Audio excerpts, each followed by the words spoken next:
Good evening എല്ലാവർക്കും. പിന്നെ ഞാൻ ഇന്നത്തെ 4ാമത്തെ മലപ്പുറം ടോക്ക് നമ്മൾ 3 സബ്ജക്റ്റുകൾ വളരെ വിശദമായിട്ട് ഡിസ്കഷൻ കഴിഞ്ഞു.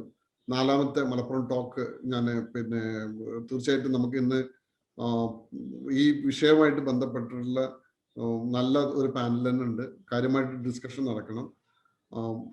എനിക്ക് ആഡ് ചെയ്യാനുള്ളത് എനിക്ക് സമയം കിട്ടുന്നുണ്ടെങ്കിൽ ഞാൻ ആ സമയത്ത് സംസാരിക്കാം. ഞാൻ ഓവർ ടു നമ്മുടെ മോഡറേറ്റർ, നമ്മുടെ ഖാലിദ് പുതുശ്ശേരി, നമ്മുടെ IPP ആണ് ഇന്നത്തെ മോഡറേറ്റർ. ഞാൻ അദ്ദേഹത്തെ ആദ്യമായി സ്വാഗതം ചെയ്യുന്നു. Over to Khalid sir. Thank you, President. President Mr. KV Anwar. No, I think we should call him Dr. KV Anwar since he is holding a PhD. Secretary Mr. KP Riaz Babu, Treasurer Mr. Selim Karat, our special guest of the day, panel team members and chamber members and all participants, very good evening. Malappuram Talk. Today is our 4th episode of Malappuram Talk. We had a successful 3 subjects in the recent past, wherein the experts were there as a special guests who made the events very colorful. We had already covered subjects like ജില്ലയിലെ Covid കാലത്തെ business മാനങ്ങൾ, സംരംഭകത്വവും ജില്ലയുടെ വികസനവും, ശ്രീ ശക്തി ശാക്തീകരണവും, ജില്ലയുടെ സ്ഥിതി സാധ്യതകളും. ഇന്നത്തെ നമ്മുടെ വിഷയം ആരോഗ്യം, വിദ്യാഭ്യാസം മേഖലകളിലെ ജില്ലയുടെ സാധ്യതകളെ കുറിച്ചാണ്. Still, there are more subjects to cover in the coming episodes. ആരോഗ്യത്തിന്റെയും വിദ്യാഭ്യാസത്തിന്റെയും കാര്യത്തിൽ മലപ്പുറം ഡിസ്ട്രിക്ട് വർഷങ്ങൾക്ക് മുമ്പ്, I think 30 years back maybe, വളരെ പുറകെ തന്നെയായിരുന്നു. ഇന്നത് മാറി. ആരോഗ്യത്തിന്റെ കാര്യത്തിലും എഡ്യൂക്കേഷന്റെ കാര്യത്തിലും മലപ്പുറം ഡിസ്ട്രിക്ട് ഇപ്പോൾ മുൻപന്തിയിൽ തന്നെയാണ് എന്നതിൽ യാതൊരു സംശയവുമില്ല. ഇന്ത്യയിലെ ആദ്യത്തെ illiterate and cyber literate district ആണ് മലപ്പുറം. ഇനിയും നമുക്ക് മുന്നേറാൻ പറ്റും എന്നതിൽ യാതൊരു സംശയവും വേണ്ട. Anyways, let us come to the topic now. ഇന്നത്തെ വിഷയത്തെക്കുറിച്ച് ആധികാരികമായിട്ട് സംസാരിക്കാനും അവരുടെ എക്സ്പീരിയൻസും അവരുടെ വിഷനും നമ്മളിലേക്ക് ഷെയർ ചെയ്യുവാനും പ്രാപ്തരായിട്ടുള്ള പ്രഗത്ഭന്മാർ തന്നെയാണ് ഇന്നത്തെ ഡിബേറ്റ് ടീമിൽ ഉള്ളത് എന്നതിൽ യാതൊരു സംശയവുമില്ല. And we are very lucky to have these eminent personalities here as special guest and panel team members. So sharpen your ears. There will be a lot to take home, points. So make of it if needed. Well, prior to the introduction, introducing the distinguished personalities, let me introduce myself to you all. My name is Khalid Putusheri. I'm a businessman. ITC, Indian Tobacco Company, companyയുടെ wholesale distributor ആണ്. ഞാൻ immediate past president of Malappuram chamber of commerce ആണ്. Assistant governor of Rotary International ആയിരുന്നു. പിന്നെ ഇപ്പോൾ executive committee member of district trauma care ആണ്, കെയറിലുണ്ട്. പിന്നെ president of cosmopolitan club Manjeri. I was an IT professional, worked for an American multinational company as IT department head, covering Gulf countries, part of Middle East and Cyprus. Now back home, and busy with my business and other activities. Now I am moving towards to introduce our special guest of the day and the panel team members. Our special guest of the day is Mr. T. Selim. Mr. T. Selim actually educational ഫീൽഡിലാണ് specialise ചെയ്തിട്ടുള്ളത്. അദ്ദേഹത്തിന് health ലെവലിൽ എന്ത് contribute ചെയ്യാൻ പറ്റുമെന്നുള്ളത് നമുക്ക് നോക്കാം. അദ്ദേഹത്തിന് അറിയുന്ന കാര്യം തീർച്ചയായിട്ടും അദ്ദേഹം കോൺട്രിബ്യൂട്ട് ചെയ്യുന്നതായിരിക്കും. Mister T Salim, coordinator Vijayabheri educational project of Malappuram district panchayat, senior faculty of CIGI, master's degree in psychology, master's degree in education, MA Malayalam, PG diploma in guidance and counseling, trainer of National Accreditation Board of Education and Training, New Delhi, master trainer Rajiv Gandhi National Institute of Youth Development in Life Skills, HR trainer Malayalam Manorama and Malabar Gold.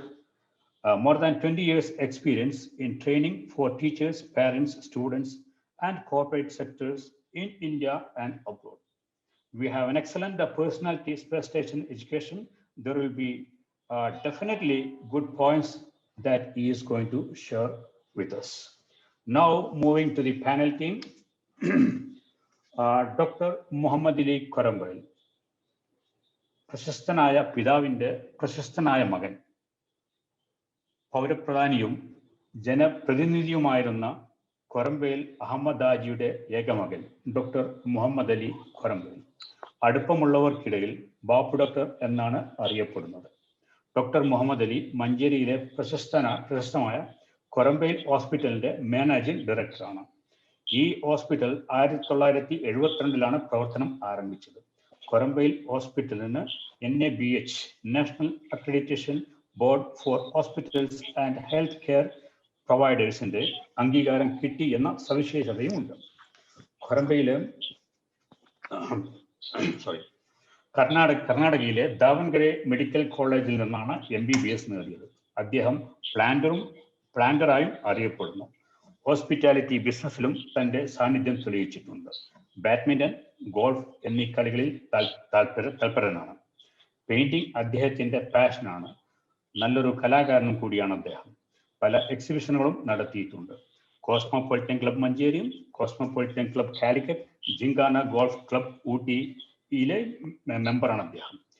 വിജയത്തിന്റെ മൂലമന്ത്രം കഠിനാധ്വാനം തന്നെയാണ് എന്ന് അദ്ദേഹം വിശ്വസിക്കുന്നു.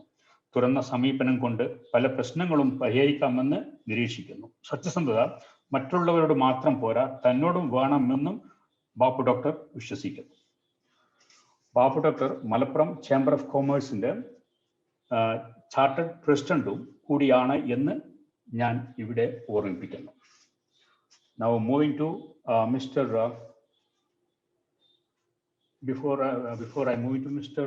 E.V. Abdul Rahman, I'm quite sure that Bapu ഡോക്ടർക്ക് ഹെൽത്തിനെ കുറിച്ചും നമുക്ക് നല്ലൊരു വ്യൂ പോയിന്റും അദ്ദേഹത്തിന്റെ വിഷയം നമുക്ക് ഇൻഫോർമേറ്റീവ് വിഷൻസും അദ്ദേഹം ഷെയർ ചെയ്യുന്നത് നമുക്ക് വളരെ യൂസ്ഫുൾ ആയിരിക്കുമെന്ന് കരുതാം. Now moving to Mr. E.V. Abdul Rahman. Mr. Rahman has grown to become one of the leading figures with the vision of advanced business strategies and corporate ideas with national and international exposure. Within a short span of time, he has been the driving force of many high magnitude business endeavors which have already been proven to be highly successful. The strategy guru of number of dynamic projects. He currently enjoys the strategic positions including Chief Executive Officer of Village Ayur Heritage LLP, Managing Director of Ensol Management Consulting LLP, Managing Director of 3M Logistics Solutions LLP, CEO and Strategic Consultant of EDU Mall, and Founder Director of Kidma Tourism and Transport Private Limited. In the last decade, he had been in the strategic positions of many historical magnificent projects comprising founder, CEO of Marcus Knowledge City, the South India's biggest knowledge city, founder, CEO of B1 City, strategic advisor of Rashid Zenith Wedding Mall, and founding member of Marcus Architect and Engineers. Apart from being well versed in business management and strategy development, E.V. Abdul Rahman is also prolific writer and different periodicals and a competent trainer in business management and strategic consulting. So we do expect really something informative visions from Mr. E.V. Abdul Rahman. Now moving to Advocate Shihab Mecheri. He is very well known in the educational field. He is a legal and management expert for business. Business രംഗത്തും academic രംഗത്തും കൺസൾട്ടൻസിയുടെ പ്രാധാന്യം വ്യക്തമായ റിസൾട്ടിലൂടെ കാണിച്ചു കൊടുത്തിട്ടുള്ള ഒരു വ്യക്തിപ്രതിഭ. Thrissur government law കോളേജിൽ നിന്നും first ക്ലാസ്സോടെ LLB ബിരുദം, കാലിക്കറ്റ് യൂണിവേഴ്സിറ്റിയിൽ നിന്നും ഫസ്റ്റ് ക്ലാസ്സോടെ MBA in human resources management and marketing. അദ്ദേഹത്തിന്റെ working experience, management consultant at Morning Star Management Consultancy, Trichur, academic quality management consultant at the Kottayam CMS College, IQAC consultant at the Coimbatore Guruvayurappan Institute of Management consultant. ഇതുപോലെ മറ്റു വലിയ പല കമ്പനികളും അദ്ദേഹം കൺസൾട്ടന്റായി work ചെയ്തിട്ടുണ്ട്. Al Hind charitable ട്രസ്റ്റിന്റെ general secretary ആയ അദ്ദേഹം ഏർനാട് നോളജ് സിറ്റിയുടെ എക്സിക്യൂട്ടീവ് ഡയറക്ടർ ആൻഡ് സിഇഒ കൂടിയാണ്. Advocate Shiyab Mecheri is a very well known educationist. Now we are expecting really some valuable points from Advocate Shihab also. Now moving to Mr. Riyaz Babu KP. നിങ്ങൾക്കെല്ലാവർക്കും സുപരിചിതനാണ് ബാബു. ഒരു പരിചയപ്പെടുത്തലിന്റെ ആവശ്യം ഉണ്ടെന്ന് എനിക്ക് തോന്നുന്നില്ല. അദ്ദേഹത്തിന്റെ ഡെഡിക്കേഷനും കമ്മിറ്റ്മെന്റും to our chamber of commerce തന്നെ അതിന് നല്ലൊരു ഉദാഹരണമാണ്. Babu Ernad latex rubber processing ഇൻഡസ്ട്രീസിന്റെ മാനേജിംഗ് ഡയറക്ടറാണ്. മലപ്പുറം ചേംബർ ഓഫ് കോമേഴ്സിന്റെ സെക്രട്ടറിയാണ്. മലപ്പുറം ജില്ലയിലെ വ്യവസായ പ്രമുഖരുമായി നല്ല ബന്ധം പുലർത്തുന്ന വ്യക്തിയാണ്. മലപ്പുറം ചേംബർ ഓഫ് കോമേഴ്സിന്റെ ഫൗണ്ടർ മെമ്പറാണ്, സ്ഥാപക സെക്രട്ടറിയും കൂടിയാണ്. ഇന്നത്തെ നമ്മളുടെ പാനലിൽ 2 ഫൗണ്ടർ മെമ്പേഴ്സ് ആണ് ഉള്ളത്. ഒന്ന് chartered president doctor Muhammad Ali Babu doctor and Babu. And Babu actually Manjeri Cosmopolitan ക്ലബിലെ മുൻ സെക്രട്ടറിയാണ്, മെമ്പർ കൂടിയാണ്. അദ്ദേഹം കാലിക്കറ്റ് കോസ്മോപൊളിറ്റൻ ക്ലബ് മെമ്പറാണ്. മലപ്പുറം റൈഫിൾസ് ക്ലബിന്റെ മെമ്പർ കൂടിയാണ്. മലപ്പുറത്തെ പൗരപ്രമുഖനും അറിയപ്പെടുന്ന ബിസിനസ്സുകാരനുമായിരുന്ന ശ്രീ മലപ്പുറം ലേറ്റ് മൂസ ഹാജിയുടെ ഗ്രാൻഡ് സൺ ആണ് ബാബു. എല്ലാവർക്കും സന്നിധനായ ഒരു വ്യക്തിയാണ് അദ്ദേഹം. Give respect and take respect എന്നതിൽ വിശ്വസിക്കുന്നു. Now I have completed the introduction of all our special guests and all panel members.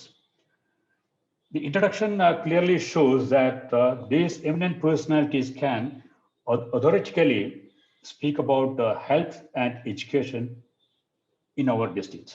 So let us start from our special guest.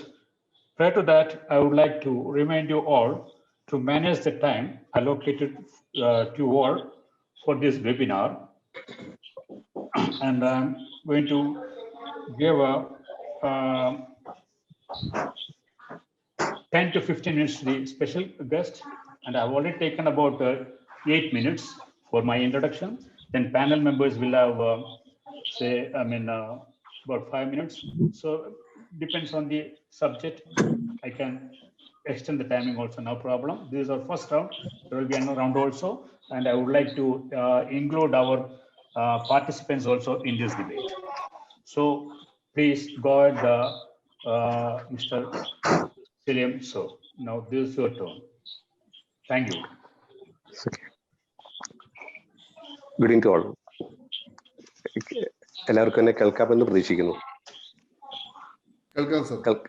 Okay. ഏതായാലും ഇത്തരത്തില് Manjeri chamber of കൊമേഴ്സിന്റെ ഒരു പ്രോഗ്രാമിൽ പങ്കെടുക്കാൻ അവസരം ലഭിച്ചതിൽ വളരെ സന്തോഷം. ആ സന്തോഷത്തെ അറിയിക്കുന്നു. വളരെ കുറഞ്ഞ സമയം മാത്രമാണ് എനിക്ക് അനുവദിക്കപ്പെട്ടത്. എന്റെ ടോപ്പിക് എന്ന് പറയുന്നത് വിദ്യാഭ്യാസവും ആരോഗ്യവുമാണ് മലപ്പുറത്തിന്റെ. സ്വാഭാവികമായിട്ടും കഴിഞ്ഞ കുറെ വർഷങ്ങളായിട്ട് മലപ്പുറത്ത് വിദ്യാഭ്യാസ മേഖലയിൽ പ്രവർത്തിക്കുന്ന ഒരാളെന്ന നിലക്ക് എന്റെ അനുഭവങ്ങൾ, എന്റെ ചില വ്യൂസ്, ചില സ്റ്റാറ്റിസ്റ്റിക്സ് ആണ് നിങ്ങളുടെ മുമ്പിലേക്ക് സമർപ്പിക്കാൻ ഞാൻ ആഗ്രഹിക്കുന്നത്. കേരളത്തിലെ ഏറ്റവും വലിയ 3ാമത്തെ ജില്ല, ഏറ്റവും കൂടുതൽ പോപ്പുലേഷനുള്ള ജില്ല, 44 ലക്ഷം പേരാണ് ഇന്ന് മലപ്പുറത്ത് ഏകദേശം വസിക്കുന്നത്. ജനസംഖ്യയിൽ കേരളത്തിൽ 1ാം സ്ഥാനമാണ്.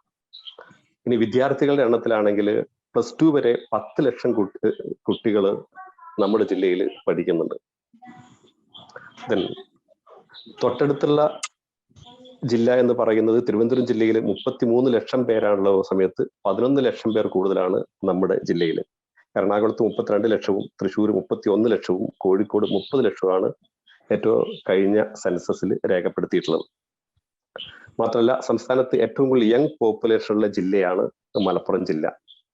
ഈ 2021 സെൻസസോടെ പുറത്തു വന്നു കഴിഞ്ഞാൽ ഒരുപക്ഷെ കേരളത്തിൽ ഏറ്റവും കൂടുതൽ യങ് പോപ്പുലേഷൻ ഉള്ള, ഏറ്റവും വൈബ്രന്റ് ആയിട്ടുള്ള ഒരു കമ്മ്യൂണിറ്റി ഉള്ള ഒരു പ്രദേശമായിരിക്കും മലപ്പുറം ജില്ല. ആ വൈബ്രന്റ് ആയ യൂത്തിനെ പോസിറ്റീവായിട്ട് ചാനലൈസ് ചെയ്യാതെ പറയുന്നത് വിദ്യാഭ്യാസ പ്രവർത്തകരുടെയും സാമൂഹിക പ്രവർത്തകരുടെയും ബാധ്യത കൂടിയാണെന്ന് ഈ ഘട്ടത്തിൽ ഉറപ്പെടുത്തട്ടെ. അപ്പൊ ഇവിടെ ചില പ്രശ്നങ്ങളിലേക്ക് കുറേ സമയമാണ് കൂടെ പെട്ടെന്ന് പോവുകയാണ്. +2 തലം വരെ മാത്രം 10 ലക്ഷം കുട്ടികൾ പഠിക്കണം പറഞ്ഞു. പക്ഷെ അതിന് അനുയോജ്യമായ തരത്തിലുള്ള മികച്ച വിദ്യാലയങ്ങളുടെ ദൗർലഭ്യം എന്ന് പറയുന്നത് വളരെ പ്രധാനമാണ്.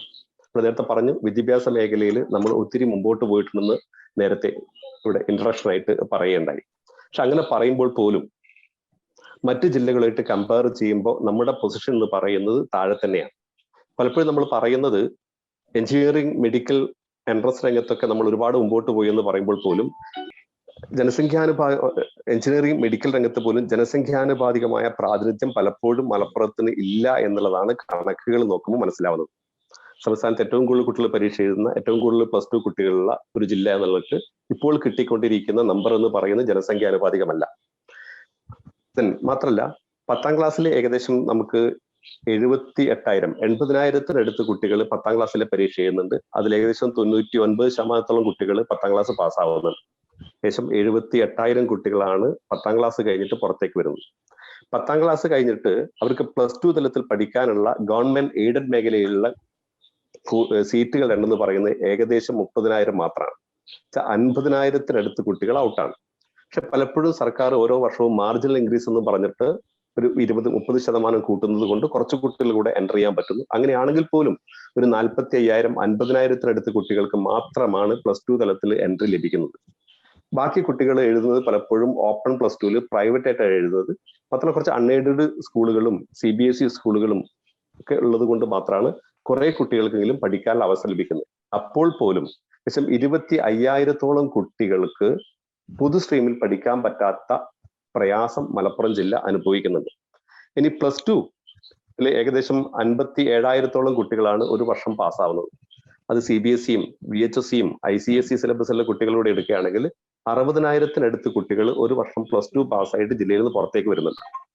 അത്രയും കുട്ടികൾ, 60,000 കുട്ടികൾ ജില്ലയിൽ നിന്ന് +2 പാസ്സായി പുറത്തേക്ക് വരുമ്പോൾ അവർക്ക് പഠിക്കാനുള്ള സാധ്യത എന്ന് പറയുന്നത് മറ്റ് ജില്ലകളായിട്ട് കമ്പയർ ചെയ്യുമ്പോൾ തുലവും കുറവാണ്. നമുക്ക് ഗവൺമെന്റ് കോളേജ് 9 എണ്ണാണ് മലപ്പുറം ജില്ലയിലുള്ളത്. അതിൽ 1,714 സീറ്റുകളെ ലഭ്യമായിട്ടുള്ളൂ. എയ്ഡഡ് കോളേജുകൾ 13 എണ്ണമാണ്. അതിൽ 4,674 സീറ്റുകളാണ് ലഭ്യമായിട്ടുള്ള UG കോഴ്സുകൾ. ടോട്ടൽ 6,388 സീറ്റുകൾ മാത്രമാണ് ഗവൺമെന്റ് എയ്ഡഡ് മേഖലയിൽ നമുക്ക് ജില്ലയിൽ ലഭ്യമായിട്ടുള്ളത്. ഇത് 60,000 കുട്ടികൾ പാസ്സാകുമ്പോൾ 6,000 ജില്ലയാണ് കുട്ടികൾ മാത്രം. ഏകദേശം 10% കുട്ടികൾക്ക് മാത്രമാണ് ഗവൺമെന്റ് എയ്ഡഡ് കോളേജുകളിൽ മലപ്പുറം ജില്ലയിൽ പഠിക്കാനുള്ള സാധ്യത. അതേ സ്ഥാനത്ത് പത്തനംതിട്ട ജില്ലയായിട്ട് കമ്പയർ ചെയ്യുമ്പോൾ പത്തനംതിട്ടയിൽ 48% കുട്ടികൾക്ക് +2 കഴിഞ്ഞ കുട്ടികൾക്ക് ഗവൺമെന്റ് എയ്ഡഡ് മേഖലയിൽ പ്രവേശനം ലഭ്യമാണ്. മറ്റ് ജില്ലകളിലൊക്കെ ഇത്തരത്തില് 30-40% കുട്ടികൾക്ക് ഗവൺമെന്റ് എയ്ഡഡ് കോളേജുകളിൽ പഠിക്കാൻ കഴിയുമ്പോൾ നമ്മുടെ ജില്ലയിൽ 10% കുട്ടികൾക്ക് മാത്രമേ പഠിക്കാൻ പറ്റുള്ളൂ എന്നുള്ളത് വിദ്യാഭ്യാസ മേഖലയിൽ പ്രവർത്തിക്കുന്ന എല്ലാ ആൾക്കാരും ഉൾക്കൊള്ളേണ്ടുന്ന ഒരു കാര്യമാണ്. പിന്നെയുള്ളത് അൺഎയ്ഡഡ് കോളേജാണ്.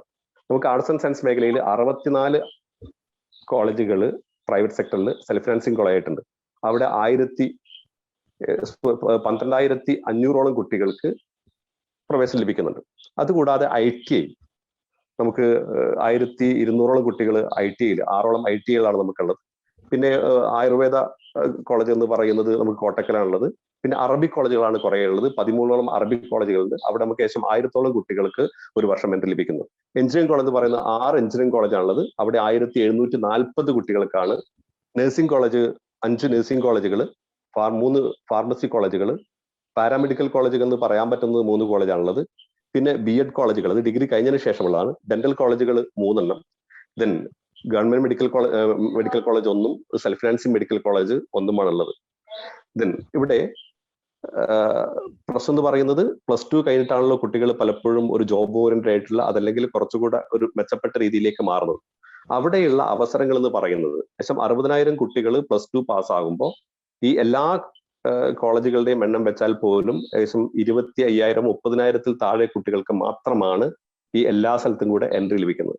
ബാക്കിയുള്ള ഏകദേശം 15,000-20,000 അല്ലെങ്കിൽ 30,000-ഓളം കുട്ടികൾ, പകുതി കുട്ടികൾക്ക് +2 കഴിഞ്ഞതിന് ശേഷം മലപ്പുറത്ത് പഠിക്കാനുള്ള അവസരങ്ങളില്ല. അവർ പലപ്പോഴും ജില്ലയ്ക്ക് പുറത്തേക്കോ കേരളത്തിന് പുറത്തേക്കോ ഇന്ത്യക്ക് പുറത്തേക്കോ പോയിട്ടാണ് അവരുടെ സാധ്യതകൾ കണ്ടെത്തുന്നത്. ഇവിടെ തീർച്ചയായിട്ടും ചേംബർ ഓഫ് കൊമേഴ്സ് പോലെയുള്ള ഒരു ഏജൻസിക്ക് ഇവിടെ ഈ കുട്ടികളെ 30,000-ലധികം വരുന്ന ഓരോ വർഷവും +2 പാസ്സാകുന്ന കുട്ടികൾക്ക് എന്തൊക്കെ അവസരങ്ങളാണ് മലപ്പുറത്ത് ലഭ്യമാക്കാൻ പറ്റുന്നതിനെ കുറിച്ച് ആലോചിക്കേണ്ടതുണ്ട്. പിന്നെ വേറൊരു കാര്യം കൂടെ, കേരളത്തിൽ ഏറ്റവും കുറഞ്ഞ ഗവൺമെന്റ് സർവീസിലേക്ക് വരുന്ന ആൾക്കാരുള്ള ജില്ല മലപ്പുറം ജില്ലയാണ്.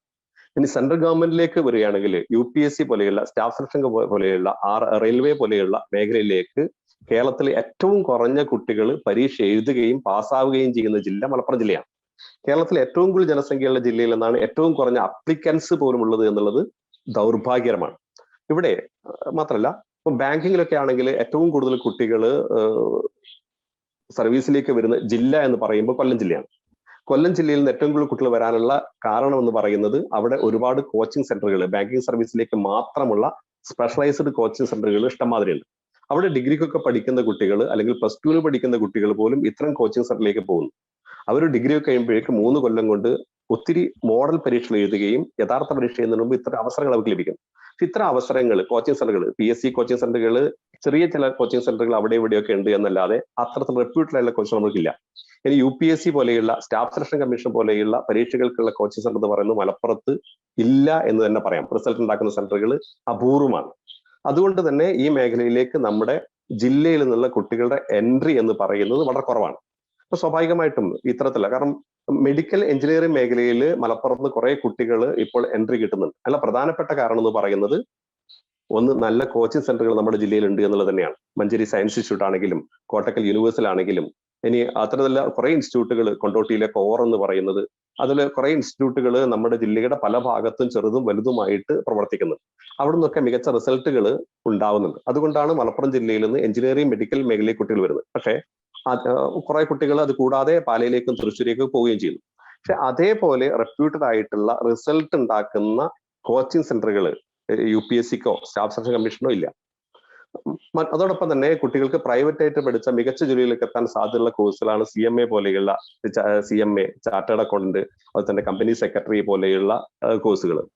അതിന് പ്രൈവറ്റ് ആയിട്ട് തന്നെ കുട്ടികൾക്ക് ഡിഗ്രിക്ക് പഠിച്ചുകൊണ്ട് തന്നെ ഇത്തരം കോഴ്സുകൾ കൂടെ ചെയ്യാവുന്നതാണ്. പക്ഷെ അതിനുമുള്ള മികച്ച കോച്ചിങ് സെന്ററുകൾ മലപ്പുറത്ത് ഇല്ല എന്ന് ഞാൻ പറയുന്നില്ല, പക്ഷേ കമ്പാരിറ്റീവ്ലി കുറവാണ്. മാത്രമല്ല, ഇവിടെ നമുക്ക് മലപ്പുറം ജില്ലയുടെ വിസ്തൃതി എന്ന് പറയുന്നത് വലിയൊരു വിസ്തൃതിയാണ്. അത് ഇവിടെ ഏകദേശം നമ്മൾ വഴിക്കടവ് മുതൽ പൊന്നാനി വരെ, ഇവിടെ രാമനാട്ടുകര മുതൽ ഏകദേശം കുന്നംകുളത്ത് വരെയുള്ള വലിയൊരു ഏരിയ ഉണ്ട്. അപ്പൊ 1-2 സെന്ററുകൾ അവിടെ ഇവിടെ ഉള്ളത് കൊണ്ട് കുട്ടികൾക്ക് റീച്ചബിൾ അല്ല. കുറച്ചുകൂടി റീച്ചബിൾ ആയിട്ട് ഇത്തരം കോച്ചിങ് സെന്ററുകളൊക്കെ ഉണ്ടാകുമ്പോഴാണ് കുട്ടികൾക്ക് കൂടുതൽ റിസൾട്ട് ഉണ്ടാക്കാൻ കഴിയുക. ദെൻ അതുപോലെ തന്നെ PG കഴിഞ്ഞിട്ടുള്ള ഒരുപാട് കുട്ടികൾ ഇവിടെ ഉണ്ട്. മാത്രമല്ല, കേരളത്തിലെ ഏറ്റവും കുറഞ്ഞ ആളോഹരി വരുമാനമുള്ള ജില്ലയാണ് മലപ്പുറം ജില്ല. നമ്മൾ വിചാരിക്കും സാമ്പത്തികമായിട്ട് മലപ്പുറം ജില്ല ഒരുപാട് മുമ്പോട്ട് പോയി എന്ന് പറഞ്ഞാൽ അടുത്ത തരത്തിലുള്ള കണക്കുകളൊക്കെ പറയുന്ന ആളോഹരി വരുമാനം ഏറ്റവും കുറഞ്ഞ ജില്ലയാണ് മലപ്പുറം ജില്ല. അതിൽ പ്രധാനപ്പെട്ട കാരണമായിട്ട് പറയുന്നത് മലപ്പുറത്ത് മറ്റ് ജില്ലകളിൽ സ്ത്രീകൾ കൂടെ ജോലി ചെയ്യുമ്പോൾ ഏറ്റവും കുറഞ്ഞ സ്ത്രീ തൊഴിലാളികളുള്ള അല്ലെങ്കിൽ സ്ത്രീകൾക്ക് വരുമാനമുള്ള ജില്ല, ഏറ്റവും കുറഞ്ഞ വരുമാനമുള്ള ജില്ലയാണ് മലപ്പുറം ജില്ല. പലപ്പോഴും വീട്ടിൽ ഒരാൾ മാത്രമേ ജോലി ചെയ്യുന്നുള്ളൂ. അത് തെക്കൻ ജില്ലകളിലൊക്കെ ആണെങ്കിൽ വീട്ടിലെ എല്ലാ ആൾക്കാരും ജോലി ചെയ്യുന്ന അവസ്ഥയിലേക്ക് വരുന്നത്. അഭ്യസ്ത വിദ്യരായ, പ്രത്യേകിച്ച് പ്രൊഫഷണൽ കോഴ്സ് കഴിഞ്ഞ ഒത്തിരി വനിതകൾ ഹൗസ് വൈഫായിട്ടും അല്ലാതെയും നമ്മുടെ ജില്ലയിൽ ഉണ്ട്. പക്ഷെ അവരുടെ വലിയൊരു പൂള് അവിടെ ഉണ്ട്. അവരെ പോസിറ്റീവായിട്ട് ഉപയോഗിക്കുകയാണെങ്കിൽ, മാത്രമല്ല PSC പോലെയുള്ള UPSC പോലെയുള്ള സ്റ്റാഫ് സെലക്ഷൻ കമ്മീഷൻ പോലെയുള്ള പരിശീലനങ്ങൾ ഇപ്പോൾ ഓൺലൈനായിട്ട് തിരഞ്ഞെടുക്കുന്ന ഒരുപാട് സാധ്യതകളുണ്ട്. അത്തരം സാധ്യതകൾ ഉപയോഗപ്പെടുത്തുകയാണെങ്കിൽ ഈ സ്ത്രീകളെ വലിയൊരു റിസോഴ്സിനെ നമുക്ക് പോസിറ്റീവായിട്ട് ഉപയോഗിക്കാനോ അവർക്കും വരുമാനം വരുന്ന രീതിയിലുള്ള പ്രോഗ്രാമുകൾ ആലോചിക്കാവുന്നതാണ്. അത് ജില്ലയുടെ മുഖച്ഛായ തന്നെ മാറ്റും. അപ്പൊ സ്ത്രീ തൊഴിലാളികളുടെ പ്രാതിനിധ്യം അല്ലെങ്കിൽ സ്ത്രീ വർക്കേഴ്സിന്റെ പ്രാതിനിധ്യം വർദ്ധിപ്പിക്കുക എന്ന് പറയുന്നത് മലപ്പുറം ജില്ലയിലെ എല്ലാ സാമൂഹ്യ പ്രവർത്തകരുടെയും ഒരു അജണ്ടയായിട്ട് തന്നെ വരേണ്ട കാര്യമുണ്ട്. എന്റെ സമയം അതിക്രമിക്കുന്നുണ്ട്, നിങ്ങൾ അനുവദിക്കുന്ന സമയദേശം കഴിയുകയാണ്. ദെൻ ആരോഗ്യ മേഖലയിലാണെങ്കിൽ അപ്പൊ തന്നെ ഏറ്റവും കൂടുതൽ ജനസംഖ്യ ഉള്ളത് കൊണ്ട് തന്നെ അതിന് അത്രയും സാധ്യതകൾ ആ മേഖലയുണ്ട്. പാരാമെഡിക്കൽ കോഴ്സുകൾ പൊതുവെ നമ്മുടെ കുട്ടികൾ ഓപ്റ്റ് ചെയ്യുന്ന ഒരു ഏരിയ. പക്ഷേ അത്തരത്തിൽ വ്യവസായമായ രീതിയിൽ നടത്തുന്ന എല്ലാ പാരാമെഡിക്കൽ കോഴ്സുകളും ഇപ്പോൾ ജില്ലയിൽ ലഭ്യമല്ല എന്ന് തന്നെ പറയാം. നമുക്ക് ഫാർമസി കോളേജുകൾ ആകെ 3 മാത്രമാണ് ഉള്ളത്. മറ്റ് പാരാമെഡിക്കൽ കോഴ്സുകൾ, ഏറ്റവും പുതിയ കോഴ്സുകൾ ഇല്ല. ഇനി സെൽഫ് ഫിനാൻസിങ് മേഖലയിലാണെങ്കിലും ഗവൺമെന്റ് സെക്ടറിലാണെങ്കിലും ന്യൂജൻ കോഴ്സുകളുടെ അഭാവം എന്ന് പറയുന്നത് വളരെ പ്രധാനമാണ്. ഇപ്പോൾ ആർട്ടിഫിഷ്യൽ ഇന്റലിജൻസിന്റെ മേഖലയിലോ ഡാറ്റാ സയൻസിന്റെ മേഖലയിലോ ഒന്നുള്ള കോഴ്സുകൾ നമ്മുടെ ജില്ലയിൽ ഇല്ല. അപ്പൊ അത്തരം കോഴ്സുകൾക്കുള്ള സാധ്യതകളും നമ്മുടെ ജില്ലയിൽ ഏറെ കൂടുതലാണ്. മാത്രമല്ല നമ്മൾക്ക് ഇപ്പം ആയുർവേദ കോളേജുകൾ പിന്നെ കോട്ടക്കൽ ഉണ്ടെങ്കിൽ പോലും മറ്റ് പ്രൈവറ്റ് കോളേജുകൾ ഇല്ലാന്ന് പറയാം. ദെൻ ഹോമിയോ മെഡിസിന് വളരെയധികം പ്രാധാന്യം കൊടുക്കുന്ന ജനങ്ങളാണ് മലപ്പുറത്തുള്ളത്. പക്ഷേ ഒരു ഹോമിയോ കോളേജിലുള്ള സാധ്യത എന്ന് പറയുന്നത് മലപ്പുറത്ത് നല്ലുണ്ട്. അതുപോലെ യുനാനി മെഡിസിനും അത്തരത്തിൽ സാധ്യതയുള്ള ഒരു സ്ഥലമാണ് മലപ്പുറം. അതിനുമുള്ളൊരു കോളേജുകൾ മലപ്പുറത്ത് ഇല്ല എന്ന് തന്നെ പറയാം. ദെൻ ഇപ്പോൾ പുതിയൊരു ട്രെൻഡ് എന്ന് പറയുന്നത് ഈ ഫിറ്റ്നസ് എന്ന് പറയുന്നത് വളരെ പ്രധാനപ്പെട്ട ഒരു ഏരിയയാണ്. പ്രത്യേകിച്ച് രോഗം ഇനിയുള്ള അങ്ങോട്ടുള്ള ഇതിൽ ആ മേഖലയിൽ ഏറ്റവും കൂടുതൽ സാധ്യതയുള്ള ഏരിയയാണ് ഫിറ്റ്നസ്. ഇപ്പൊ ജിംനേഷ്യം പോലെയുള്ള വെൽനസ് സെന്ററുകൾ, അതിനുള്ള സാധ്യതകൾ ആരോഗ്യ മേഖലയിൽ അതിനുള്ള സാധ്യതകൾ വളരെ കൂടുതലാണ്. അതുപോലെ ഇപ്പോഴുള്ള സൂപ്പർ സ്പെഷ്യാലിറ്റി ഹോസ്പിറ്റൽ എന്ന് പറയുന്നത് മലപ്പുറത്ത് അത് ജനസംഖ്യയായിട്ട് കമ്പയർ ചെയ്യുമ്പോൾ വളരെ കുറവ് തന്നെയാണ്. ഇപ്പോൾ പെരിന്തൽമണ്ണ, കോട്ടക്കല്, തിരൂര് അത്തരത്തിലെ വലിയ ഹോസ്പിറ്റലുകളില്ല. അല്ലെങ്കിൽ മഞ്ചേരിയും അത്തരത്തിൽ വളരെ ഫേമസ് ആയ ഹോസ്പിറ്റൽ ഉണ്ടെന്ന് എനിക്കറിയില്ല, ഇല്ലാന്ന് ഞാൻ മനസ്സിലാക്കുന്നത്. 1-2 സെന്ററുകളിൽ മാത്രമാണ് അത്ര സൂപ്പർ സ്പെഷ്യാലിറ്റി ഹോസ്പിറ്റലുകൾ, എല്ലാവിധ ചികിത്സകൾക്കും സൗകര്യമുള്ള ഹോസ്പിറ്റലുകൾ കമ്പാരിറ്റീവ്ലി കുറവാണെന്ന് പറയാം. അതുകൊണ്ട് തന്നെ മലപ്പുറത്തുകാര് ഒരു നല്ലൊരു ശതമാനം ആശ്രയിക്കുന്നത് കോഴിക്കോട് ജില്ലയോ തൃശ്ശൂർ ജില്ലയോ ഒക്കെയാണ് ആശ്രയിക്കുന്നത്, അല്ലെങ്കിൽ കേരളത്തിന് പുറത്തേക്ക് എറണാകുളത്തേക്ക് പോയിക്കൊണ്ടിരിക്കുകയാണ്.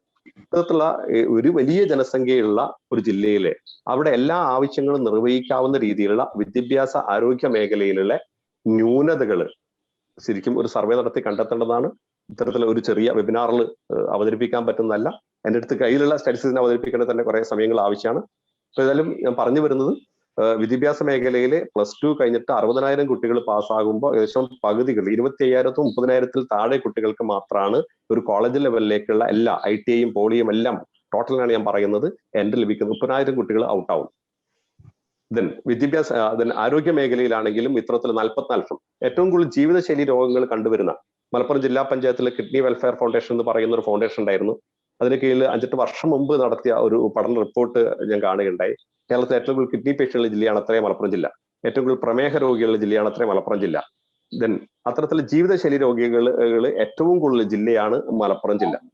ഇവർക്കൊന്നും വേണ്ടത്ര ട്രീറ്റ്മെന്റിനുള്ള സൗകര്യങ്ങൾ, ഇതിനുള്ള പ്രത്യേക സെന്ററുകളുടെ അഭാവം എന്ന് പറയുന്നത് പ്രധാനമാണ്. അപ്പം ആരോഗ്യത്തെക്കുറിച്ചുള്ള അവയർനെസ് പ്രോഗ്രാമുകളുടെ അഭാവവും മലപ്പുറം ജില്ലയിലുണ്ട്. കാരണം എല്ലാറ്റിനെയും ഈവൻ വാക്സിനെ പോലും എതിർക്കുന്ന നല്ലൊരു ശതമാനം ആൾക്കാർ നമ്മുടെ ജില്ലയിലുണ്ട് എന്നുള്ളത് ആരോഗ്യ മേഖലയിലെ അവയർനെസിന്റെ സാധ്യത കൂടെ നമ്മുടെ ജില്ലയ്ക്ക് ഉള്ളൊരു പ്രശ്നമായിട്ട് കാണുന്നു. ഞാൻ ഒരു ചർച്ചയുടെ തുടക്കം എന്നുള്ളത് ഞാൻ ഇത്രയും എൻ്റെ സമയം വെച്ചുകൂടി ഞാൻ അവസാനിപ്പിക്കുകയാണ്. ഏതായാലും ഇത്തരത്തിലുള്ള പ്രോഗ്രാമിൽ പങ്കെടുക്കാനും നിങ്ങളുടെ ചർച്ചയിൽ പങ്കെടുക്കാൻ അവസരം വെച്ചതിൽ വളരെ സന്തോഷം. പാനൽ ഡിസ്കഷനിലേക്കും നമുക്ക് മറ്റു കാര്യങ്ങൾ പറയാമെന്ന് വിചാരിക്കുന്നു. Thank you. Thank you sir. I'll come back to you also. അപ്പോൾ നല്ല നമ്മളുടെ മലപ്പുറം ജില്ല വിദ്യാഭ്യാസപരമായിട്ട് മുൻപന്തിയിലാണ് നിൽക്കുന്നത് എങ്കിൽ കൂടെ തന്നെ മിസ്റ്റർ സലീം സാർ പറയുന്നത് മറ്റുള്ള ജില്ലയായിട്ട് കമ്പയർ ചെയ്യുമ്പോൾ നമ്മൾ കുറെ പുറകോട്ട് തന്നെയാണ് എന്നും അതിനുള്ള പ്രത്യേകിച്ചുള്ള കാരണങ്ങൾ കോച്ചിങ് സെന്റേഴ്സിന്റെ അഭാവമാണെന്നും അതേപോലെ തന്നെ ഇവിടെ പഠിച്ചു വളർന്നിട്ടുള്ള സ്റ്റുഡൻസ് ഹയർ എഡ്യൂക്കേഷന് വേണ്ടിയിട്ട് പുറത്തു പോകുന്നുവെന്നും അതും ഇവിടെ ഇൻസ്റ്റിറ്റ്യൂഷൻസിന്റെ കുറവാണെന്നും അങ്ങനെ ഇത്തരം കാര്യങ്ങൾ മലപ്പുറം ചേംബർ ഓഫ് കൊമേഴ്സ് പോലെയുള്ള ഇൻസ്റ്റിറ്റ്യൂഷൻസ് അസോസിയേഷൻസ് അതിൽ ഇൻവോൾവായി ചെയ്തിട്ടുണ്ടെങ്കിൽ കുറെ കൂടെ ഗുണം ചെയ്യുമെന്നുള്ളതാണ് അദ്ദേഹം നമ്മൾ ഓർമ്മിപ്പിക്കുന്നത്. Okay, let's see what Bapu doctor has got. So I'm moving to Bapu doctor. Bapu doctor ഞാൻ Thank you. The audio clear ആണ് വിചാരിക്കുന്നു. My audio is clear? Okay, it's okay. Yeah. It's fine. It's fine with me. Okay, so Malappuram ജില്ലയുടെ ആരോഗ്യ രംഗത്തെ പറ്റി പറയുകയാണെങ്കിൽ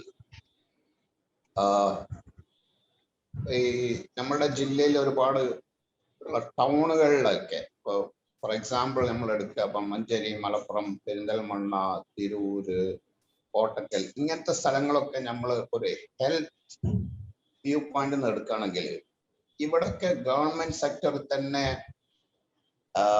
medical colleges ഉണ്ട്,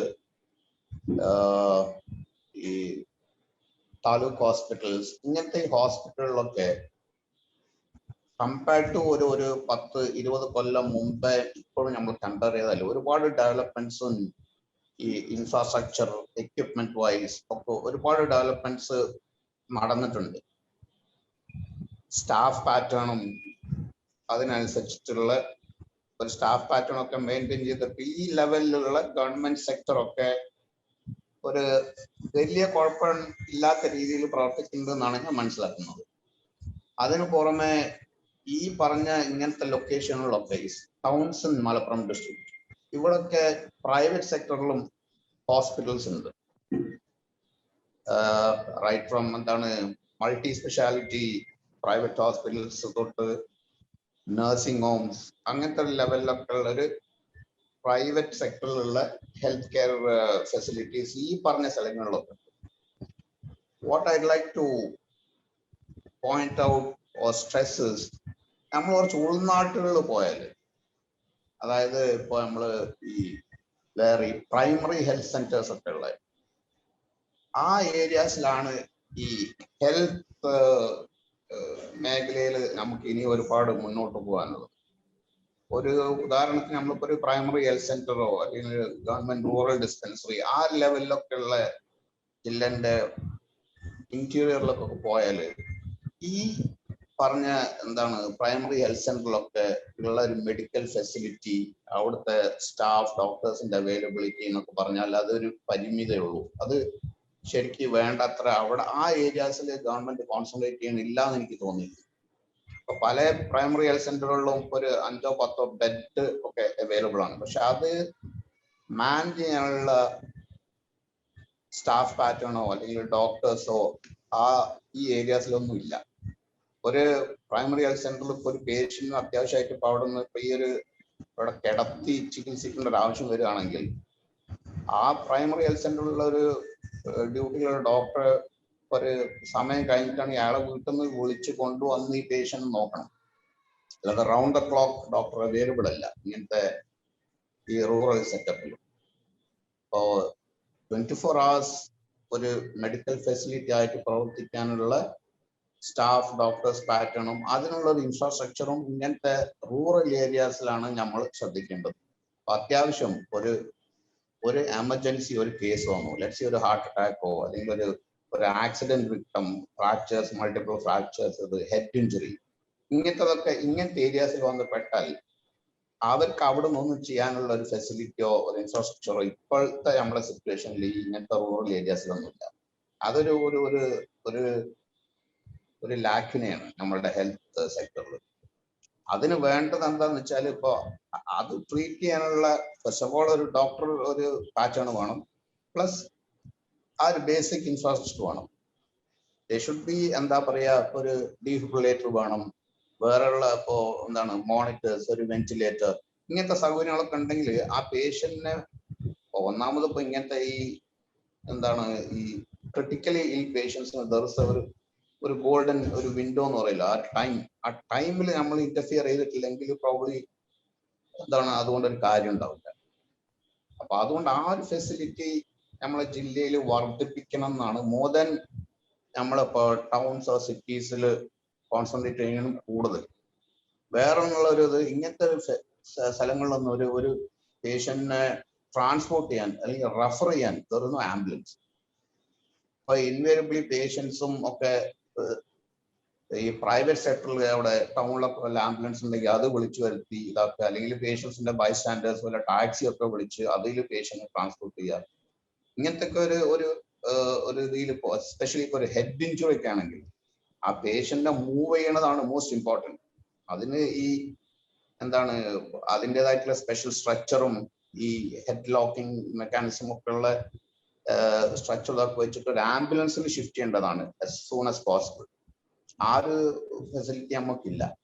അപ്പൊ ചിലപ്പോൾ ഈ മൂവ് ചെയ്യണതായിരിക്കും ആദ്യം അപകടം ദാൻ കീപ്പിംഗ് ദ പേഷ്യന്റ്. അപ്പൊ ഇങ്ങനത്തെ സെന്ററുകളിലൊക്കെ അറ്റ്ലീസ്റ്റ് ഒരു ആംബുലൻസ് പ്രൊവൈഡ് ചെയ്യണം, ബേസിക് ഫെസിലിറ്റി, ഓക്സിജൻ, ഒരു ഡീഫിബ്രിലേറ്റർ, ഇങ്ങനത്തെ കാര്യങ്ങളൊക്കെ ഉള്ള ഒരു ആംബുലൻസ് ഇങ്ങനത്തെ ഈ പ്രൈമറി ഹെൽത്ത് സെന്റേഴ്സിലും ഒക്കെ അവൈലബിൾ ആക്കിയാൽ ഈ പേഷ്യൻസിനെ റെഫർ ചെയ്യുമ്പോൾ അത് വിതൗട്ട് വേസ്റ്റിംഗ് എനി ടൈം നമുക്ക് പേഷ്യൻസിനെ to the next better facility ഉള്ള ഒരു ഹെൽത്ത് കെയർ സെന്ററിലൊക്കെ നമുക്ക് മാറ്റായിരുന്നു. ആ ഒരു ഫെസിലിറ്റിയാണ് നമ്മളെ ജില്ലയിൽ എൻ്റെ അഭിപ്രായത്തിൽ വി ഷുഡ് റെക്ടിഫൈ ഓൺ വാ ഫുട്ടിംഗ് എന്നാണ് എൻ്റെ അഭിപ്രായം. വേറെയുള്ള ഒരു എന്താണ് ഇപ്പൊ ഇങ്ങനത്തെ ഈ റൂറൽ ഏരിയാസ് തന്നെ ഈ ആക്സസിബിലിറ്റി, കാരണം ഒരുപാട് ഇപ്പൊ ഈ കുറച്ചൊരു മലയോര പ്രദേശങ്ങളിൽ നിന്നൊക്കെ നമ്മൾ എടുത്താല് ഒരു accessibility to such centres easy ആണെന്നുള്ളത് നമ്മൾ ഉറപ്പാക്കണം. ഇപ്പോഴുള്ള ഒരു സ്ഥലത്തേക്ക് ഇപ്പം ഒരു ആംബുലൻസോ അല്ലെങ്കിൽ ഒരു കാറ് മറ്റേതൊക്കെ ഈസി ആയിട്ട് വന്നു പോകാനും അതിനൊക്കെ ഒരു ഫെസിലിറ്റിയും റോഡ് സൗകര്യം, റോഡ് ഇപ്പോൾ ഒരു നല്ല റോഡ് അല്ലെങ്കിൽ ഇപ്പൊ ഒരു പേഷ്യന്റിനെ ഷിഫ്റ്റ് ചെയ്യണത് തന്നെ അപകടമാണ്. ഇപ്പൊ ഒരു പ്രഗ്നന്റ് ലേഡി ഒക്കെ ആണെങ്കിൽ ഒരു നല്ല റോഡ് അല്ലെങ്കിൽ by the time she reaches ഈ പറഞ്ഞ നമ്മൾ റെഫർ ചെയ്യുന്ന സ്ഥലത്ത് എത്തുമ്പോഴേക്കും ദാറ്റ് പേഷ്യന്റിന് ചിലപ്പോൾ പലതും സംഭവിച്ചിട്ടുണ്ടാവും, ഹെഡ് ഇഞ്ചുറി എസ്പെഷ്യലി. ഇങ്ങനത്തെ ഈ ഇൻഫ്രാസ്ട്രക്ചർ കാര്യങ്ങളൊക്കെ റൂറൽ ഏരിയാസിൽ മലപ്പുറം ജില്ലനെ സംബന്ധിച്ച് പറയുകയാണെങ്കിൽ ഇറ്റ് ഈസ് സ്റ്റിൽ വാണ്ടിങ്. ഈ റൂറൽ ഏരിയാസിലത്തെ ഈ ഇൻഫ്രാസ്ട്രക്ചർ നന്നായാലും ഈ patient mortality to a certain extent കുറയ്ക്കാൻ സാധിക്കും. കാരണം ടൈംലി ഇന്റർഫിയറൻസ് കിട്ടും, timely reference to better place, better specialist. ഇതൊക്കെ വരുമ്പോൾ തന്നെ ഈ പേഷ്യന്റിന്റെ ഒരു ഒരു പ്രോഗ്നോസിസ് ഇസ് മച്ച് ബെറ്റർ. മറ്റേത് അവിടെ കിടത്തി അല്ലെങ്കിൽ അവിടെ നിന്ന് നമ്മൾ ബൈ ടൈം പേഷ്യന്റ് ട്രാൻസ്പോർട്ട് ചെയ്ത് ഇങ്ങോട്ട് എത്തുമ്പോഴേക്കും lot of time is lost, precious time is lost. പിന്നെ ഉള്ളത് ഇപ്പൊ ഈ നമ്മളിപ്പോ പറയുകയാണെങ്കിൽ ഇപ്പൊ ഈ ഞാൻ മെൻഷൻ ചെയ്ത ഇങ്ങനത്തെ ടൗണുകളിലൊക്കെ ഐ തിങ്ക് ഈ when you combine ഈ പ്രൈവറ്റ് സെക്ടർ ഹെൽത്ത് കെയർ ഫെസിലിറ്റീസും ഇപ്പോ ഗവൺമെന്റ് ലെവലിലുള്ള ഇപ്പൊ മെഡിക്കൽ കോളേജസ് 2-3 ഉണ്ട്, പ്ലസ് ഈ താലൂക്ക് ഹോസ്പിറ്റൽ ലെവലിൽ ഉള്ള ഹോസ്പിറ്റൽസും ഇപ്പോഴത്തെ ഒരു ലെവൽ. കാരണം ഇൻവെസ്റ്റിഗേഷൻസിനൊക്കെ ഞാനിപ്പോ ഞാനിങ്ങനെ നോക്കിയപ്പോൾ എന്താ വെച്ചാൽ അത്യാവശ്യം നല്ല ഇൻവെസ്റ്റിഗേഷൻ ഫെസിലിറ്റീസും എക്യുപ്മെന്റ് വൈസും സ്റ്റാഫ് പാറ്റേണും ഒക്കെ ഈ സ്ഥലങ്ങളിലൊക്കെ ഉണ്ട്. I think we should concentrate more on ഈ പറഞ്ഞ rural areas in the district than the towns and other city like areas ഡിസ്ട്രിക്റ്റിലുള്ളത്. ഇപ്പൊ പെരിന്തൽമണ്ണൊക്കെ എടുക്കുകയാണെങ്കിൽ there are so many hospitals in the private sector. There are 2 medical colleges, 2 or 3 medical colleges. മഞ്ചേരിയിലാണെങ്കിൽ ഇവിടെ medical college ഉണ്ട്, which is one of the best medical colleges in the state എന്ന് തന്നെ പറയാം. When you look at all the what do you call it, the students who come out, the facilities that is there. പിന്നെ ഇങ്ങനത്തെ ഈ rural ഏരിയാസിനെ മാത്രം concentrate ആണ് നമ്മൾ priority ഈ ജില്ലക്ക് വേണ്ടി ചെയ്യേണ്ടത് from the health care point of view എന്നാണ് എൻ്റെ ഒരു അഭിപ്രായം. So that is what I want to say. Thank you. Thank you doctor. Doctor പറഞ്ഞ കാര്യം വെച്ചാൽ നമ്മുടെ ചെറിയ ടൗണുകൾ ലൈക്ക് മഞ്ചേരി, പെരിന്തൽമണ്ണ പോലത്തെ ചെറിയ ടൗണുകൾ മെഡിക്കൽ പരമായിട്ട് വെൽ എക്വിപ്ഡ് ആണ്. വേറെ rural areas actually they are very much lacking in the medical assistance support ചെയ്യാനും പിടിക്കാനും. എന്തെങ്കിലും സംഭവിച്ചിട്ടുണ്ടെങ്കിൽ തന്നെ ഇത്തരം ഏരിയയിലേക്ക് എത്തിപ്പെടുക എന്ന് പറയുന്ന അത്ര ഒരു ഈസി ആയിട്ടുള്ള കാര്യമല്ല. അതിന് ട്രാൻസ്പോർട്ടേഷനും അതേപോലെ കുറച്ച് ഡിഫിക്കൽട്ട് ആയിട്ടുള്ള സിറ്റുവേഷനാണ്. So government has to concentrate developing the rural area with the medical facilities and other like roads and other things, and also accessibility also an important thing in terms of medical development in rural area. So I'm moving to Mr. E.V. Abdurrahman. Yeah, please. ഏറ്റവും പ്രിയം നിറഞ്ഞ MCCയുടെ പ്രഗത്ഭരായ നേതാക്കളെ, share ചെയ്യുന്ന official അംഗങ്ങളെ, വിദ്യാഭ്യാസ രംഗത്ത് പ്രവർത്തിക്കുന്ന സലീം സാറിൻ്റെയും അതുപോലെ ഡോക്ടറുടെയും അഭിപ്രായങ്ങൾ നമ്മൾ കേട്ടു. യഥാർത്ഥത്തിൽ മലപ്പുറം ജില്ല നല്ല ഈ വക മലപ്പുറം ജില്ലക്ക് മാത്രമായിട്ട് ഒരേ പാറ്റേണിലുള്ള ഒരുപാട് MLA-മാർ ഒക്കെ ഒരേപോലെയുള്ള ഒരു നാട് കൂടിയാണ് മലപ്പുറം. മറ്റു ജില്ലകൾക്ക് ഉണ്ടെങ്കിൽ തന്നെയും അത് വ്യത്യസ്ത പാർട്ടികളിൽപ്പെട്ടവരാണ്. മലപ്പുറം ജില്ല 15-18 MLA-മാരുണ്ടെങ്കിൽ അല്ലെങ്കിൽ MP-മാരുണ്ടെങ്കിൽ അതൊരു പ്രത്യേക നമുക്ക് ഒരൊറ്റ ശബ്ദമായി ഉയർത്തിക്കൊണ്ടുവരാൻ പറ്റുന്ന ഒരു രാഷ്ട്രീയ പാശ്ചാത്തലം മലപ്പുറം ജില്ലക്കുണ്ട്. എന്നിട്ടും നമ്മൾ ഒരു കിടപിടിക്കുന്ന രീതിയിൽ അല്ലെങ്കിൽ ഒരു മാറ്റുരക്കുന്ന രീതിയിലുള്ള ഒരു ഇംപ്രൂവ്മെന്റ് നമ്മുടെ ജില്ലക്ക് ഉണ്ടായിട്ടില്ല. എസ്പെഷ്യലി ഒരുപാട് ടേംസ് വിദ്യാഭ്യാസം നമ്മൾ കൈകാര്യം ചെയ്തിട്ട് പോലും എന്ന് സലീം സാറിന്റെ ശബ്ദത്തിലുണ്ടായി. ഡോക്ടർ പറയുന്നത് റൂറൽ ഏരിയകളിൽ ഒന്നുകൂടെ കോൺസെൻട്രേറ്റ് ചെയ്യേണ്ട വികസനത്തെ സംബന്ധിച്ചും പറഞ്ഞു. ഞാനൊരു പ്രത്യേക രീതിയിൽ കാണുന്നത്, കണക്കനുസരിച്ച് നമ്മുടെ വിദ്യാഭ്യാസ മേഖലയെ ആദ്യം ഒന്ന് സ്പർശിക്കാം. കണക്കനുസരിച്ച് നമുക്ക് വേണ്ടത് മലപ്പുറം ജില്ലക്ക് മാത്രമായിട്ട് ഒരു അതോറിറ്റി, എഡ്യൂക്കേഷണൽ ഒരു അതോറിറ്റി, അതുപോലെ ഒരു ഹെൽത്ത് അതോറിറ്റി, ഒരു ടൂറിസം അതോറിറ്റി, ഇതൊക്കെ പ്രൈവറ്റ് സെക്ടറിൽ നിലവിൽ വരണം എന്നതാണ്. ജില്ലയുടെ മൊത്തം സ്റ്റാറ്റിസ്റ്റിക്സ് എടുത്ത് അത് ഇവിടുത്തെ പ്രധാനപ്പെട്ട ഭരണാധികാരികൾക്കും അതുപോലെ നമ്മളെപ്പോലുള്ള ബിസിനസ് സ്ഥാപനങ്ങൾക്കും അതല്ലെങ്കിൽ കൂട്ടായ്മകളിലൊക്കെ നന്നായി ചർച്ച ചെയ്ത് നമ്മൾ എന്ത് ചെയ്യണം, ആ അതോറിറ്റി എന്ന് പറയുന്ന ഒരു സാധനം നമ്മൾ നിലനിർത്തിക്കൊണ്ടു പോകണം. അപ്പോഴാണ് തലമുറകൾക്ക് അത് ഗുണം ചെയ്യാൻ പറ്റും. അപ്പൊ ബോംബെ പോലുള്ള സ്ഥലങ്ങളിലൊക്കെ ഗവൺമെന്റ് ഉണ്ടെങ്കിലും പ്രൈവറ്റ് സെക്ടറിലുള്ള ഒരുപാട് അതോറിറ്റികളാണ് അവിടുത്തെ ഗവൺമെന്റ് സർവീസുകൾ തന്നെ റൺ ചെയ്യുന്നത്. നമുക്കറിയാം BST പോലത്തെ സർവീസൊക്കെ ശരിക്കും പറഞ്ഞാൽ അത് പാതി ഗവൺമെന്റ് ആണ്. അവിടുത്തെ ബിസിനസ്സുകളും അങ്ങനെ തന്നെ. അപ്പൊ അങ്ങനെ അതോറിറ്റികളെ ഒന്ന് ഉയർത്തിക്കൊണ്ടുവന്ന് ഗവൺമെന്റിനോട് ചേർന്ന് നിന്ന് പ്രവർത്തിക്കാൻ പറ്റുന്ന രീതിയിലുള്ള അതോറിറ്റി മലപ്പുറം ജില്ല മോഡലാക്കി കൊണ്ടുവരണം. 3 അതോറിറ്റികൾക്ക് ഭയങ്കര സ്കോപ്പുള്ള ഒരു സ്ഥലമാണ് മലപ്പുറം. ഒന്ന്, പരപ്പനങ്ങാടി മുതൽ വെളിയങ്കോട് വരെ 60 കിലോമീറ്ററിലപ്പുറം കോസ്റ്റൽ ഏരിയ, കോർണേഷ് ഏരിയ ഉണ്ടാവും. ആ കോർണേഷ് ഏരിയയിൽ നമ്മുടെ 15 MLA-മാരും രാഷ്ട്രീയമായിട്ട് ഭരിക്കുന്ന ആളുകളൊക്കെ ഒരേ ആളുകളാണ്. അവർക്ക് അവരുടെ ഫ്യൂച്ചറും അവരുടെ വിദ്യാഭ്യാസപരമായ ഉയർച്ചയും ഒക്കെ ബോധ്യപ്പെടുത്തിയാൽ അതൊക്കെ അത്ഭുതകരമായ മാറ്റങ്ങൾക്ക് കൊണ്ടുവരാൻ നമുക്ക് കഴിയും. നമ്മുടെ സ്ഥലത്ത് വേറൊരാൾ വന്ന് പറയുന്നതിനേക്കാൾ കൂടുതൽ നമ്മൾക്ക് അത് മാറ്റിക്കൊണ്ടുവരാൻ പറ്റും.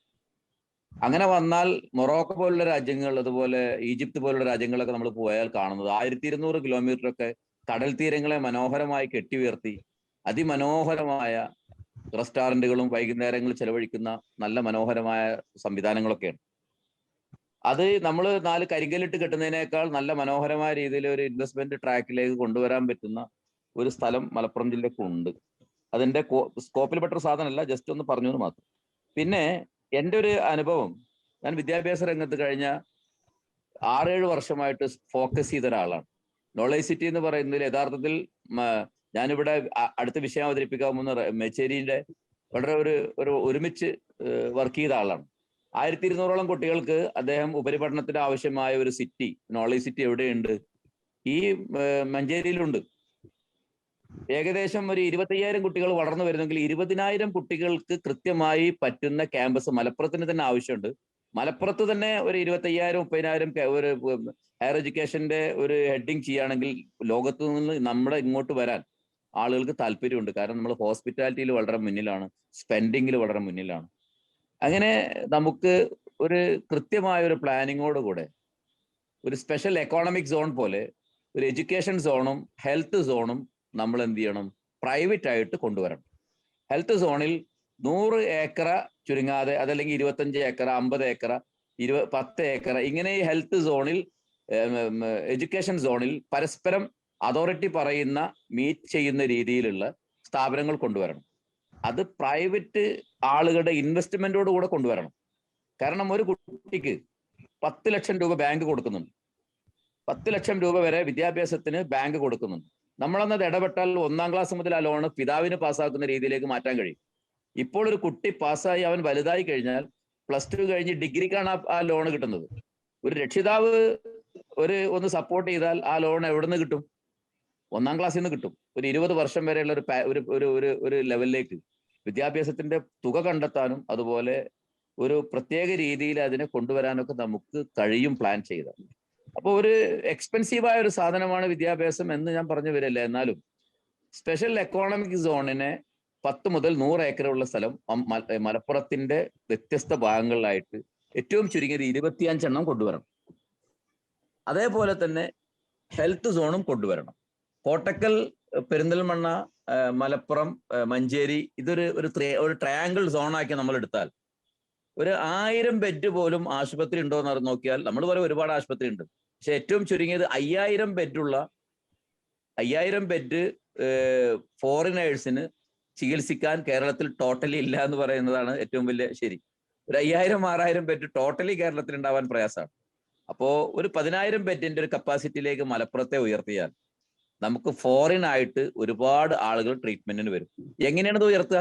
നമുക്ക് ഉയർത്താൻ കഴിയുന്നത് ഇപ്പൊ കേരളത്തിലാണ് ഏറ്റവും വലിയ, മലപ്പുറം ജില്ലക്കാണ് ഏറ്റവും വലിയ മെഡിക്കൽ ഗുരു ഉള്ളത്. കാരണം നമ്മുടെ ആസാദ് മൂപ്പൻ നമ്മുടെ മലപ്പുറം ജില്ലക്കാരനാണ്. അദ്ദേഹമാണ് യഥാർത്ഥത്തിൽ ഈ ഒരു വിപ്ലവം കേരളത്തിൽ സാധിച്ചെടുത്തത്.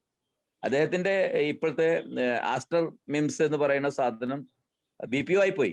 അങ്ങനെ ഓരോ സംഭവങ്ങളും അദ്ദേഹത്തിന്റെ വിഷനും യഥാർത്ഥത്തിൽ അത് മലപ്പുറം ജില്ലയുടെ ഈ കോട്ടക്കൽ എന്ന് പറയുന്നത് നമുക്ക് ആയുർവേദത്തിന്റെ ലോകം തന്ന ഏറ്റവും വലിയൊരു വരദാനമാണ്. നമുക്ക് ആയുർവേദത്തിന് ഒരു സ്പെഷ്യൽ എക്കോണമിക് ഒരു സോണാക്കി തന്നെ പ്രഖ്യാപിക്കാൻ പറ്റാവുന്ന സ്ഥലമാണ് നമ്മുടെ. അപ്പൊ അതുകൊണ്ട് എൻ്റെ സജഷൻസ് ഇതാണ്: 3 രീതിയിലുള്ള അതോറിറ്റിയെ നമ്മൾ നിലവിൽ കൊണ്ടുവരിക. ആ അതോറിറ്റി കുറച്ച് വലുതായാൽ ഗവൺമെന്റുമായി സഹകരിച്ചുകൊണ്ട് തന്നെ അതിന്റെ ഒരു കോറിഡോറായിട്ട് പ്രവർത്തിക്കാൻ പറ്റുന്ന രീതിയിൽ ചെയ്യാൻ പറ്റും.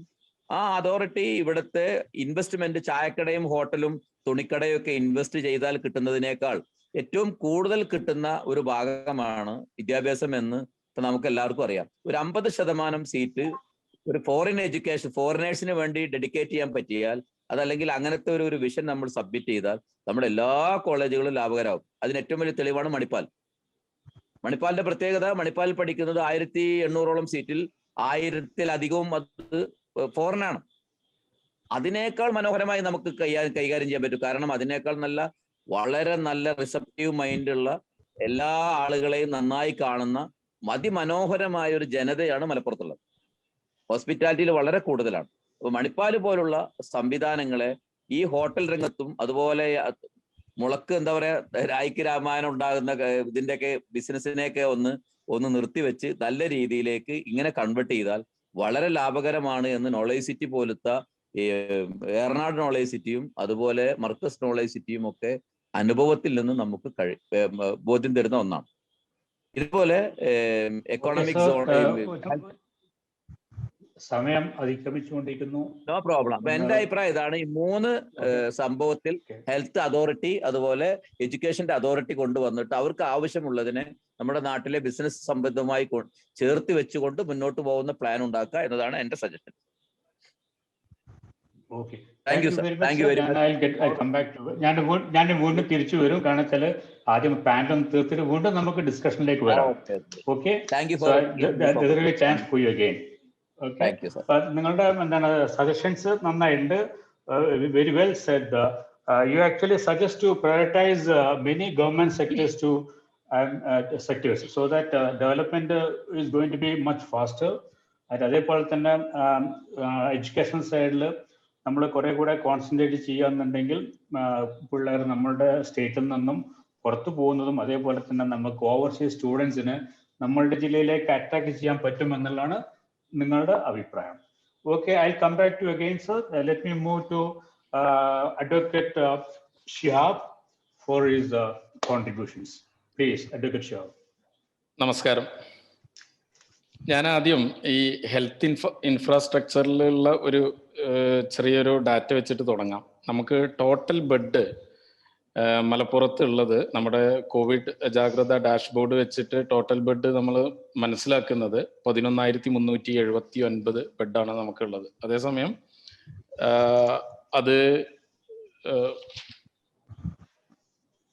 അതേസമയം നമുക്ക് കാലിക്കറ്റിലാണെങ്കിൽ മലപ്പുറത്ത് 12,900 ബെഡുകളും കാലിക്കറ്റിൽ 11,379 ബെഡുകളുമാണ് അവൈലബിൾ ആയിട്ടുള്ളത്.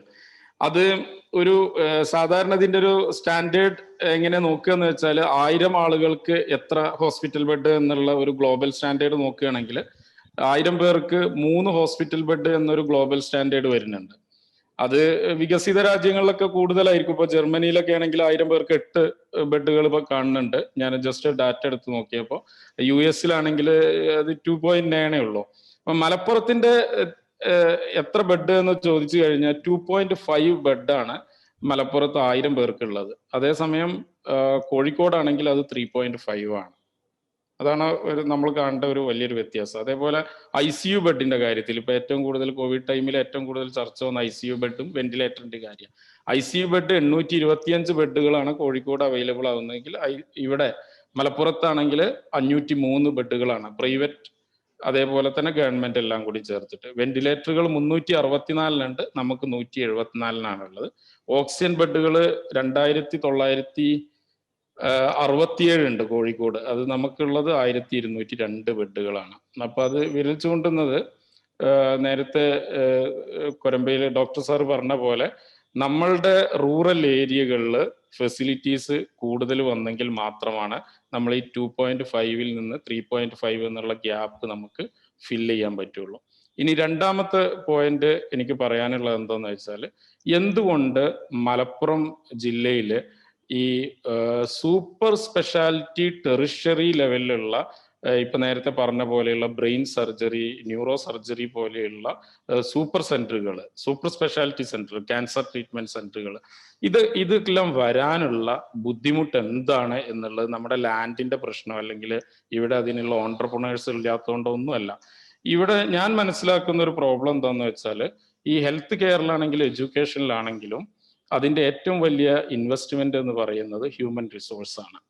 മലപ്പുറം ജില്ലയിലേക്ക് പലപ്പോഴും ഈ എഡ്യൂക്കേഷൻ ഇൻഡസ്ട്രിയിലും അതേപോലെ തന്നെ ഹെൽത്തിലും പ്രവർത്തിക്കുന്നവർക്ക് അറിയാം, ഈ ടോപ്പ് എക്സ്പേർട്സിനെ അതേപോലെ തന്നെ സൂപ്പർ സ്പെഷ്യാലിറ്റി ഡോക്ടേഴ്സിനെ റീലൊക്കേറ്റ് ചെയ്യാൻ നമുക്ക് പ്രയാസമുണ്ട്. അതെന്തുകൊണ്ടാണ് ആ പ്രയാസം ഉള്ളത്? അതിനുള്ള പ്രധാനപ്പെട്ട പ്രയാസം എന്താന്ന് വെച്ചാൽ, നമ്മളുടെ ഒരു സമഗ്രമായ വികസനം നടപ്പിലാവണം. ഒരു എക്സാമ്പിൾ പറയാം, ഇപ്പോൾ കൊച്ചിയിലോ കോഴിക്കോടോ കിട്ടുന്ന തരത്തിലുള്ള ഒരു 30-35,000 പെർ മന്ത് നമുക്ക് റെന്റ് കൊടുക്കാൻ പറ്റുന്ന തരത്തിലുള്ള വീടുകളോ വില്ലകളോ അതല്ലെങ്കിൽ അപ്പാർട്ട്മെന്റുകളോ മലപ്പുറം ജില്ലയിൽ പല ടൗണുകളിലും അവൈലബിലിറ്റി കുറവാണ്, വളരെ കുറവാണ്. മഞ്ചേരിയിൽ തന്നെ നമ്മൾ നോക്കിയാൽ മാത്രം മതി. മഞ്ചേരിയിൽ പെരിന്തൽമണ്ണ ഉണ്ടോ തിരൂരുണ്ടോ എന്നുള്ള അവിടെ നിന്ന് നോക്കി കഴിഞ്ഞാൽ മതി. നമ്മൾ അത്തരത്തിലുള്ള അപ്പാർട്ട്മെന്റ് സെർച്ച് ചെയ്യുമ്പോഴാണ് അത് മനസ്സിലാക്കാൻ പറ്റുള്ളൂ.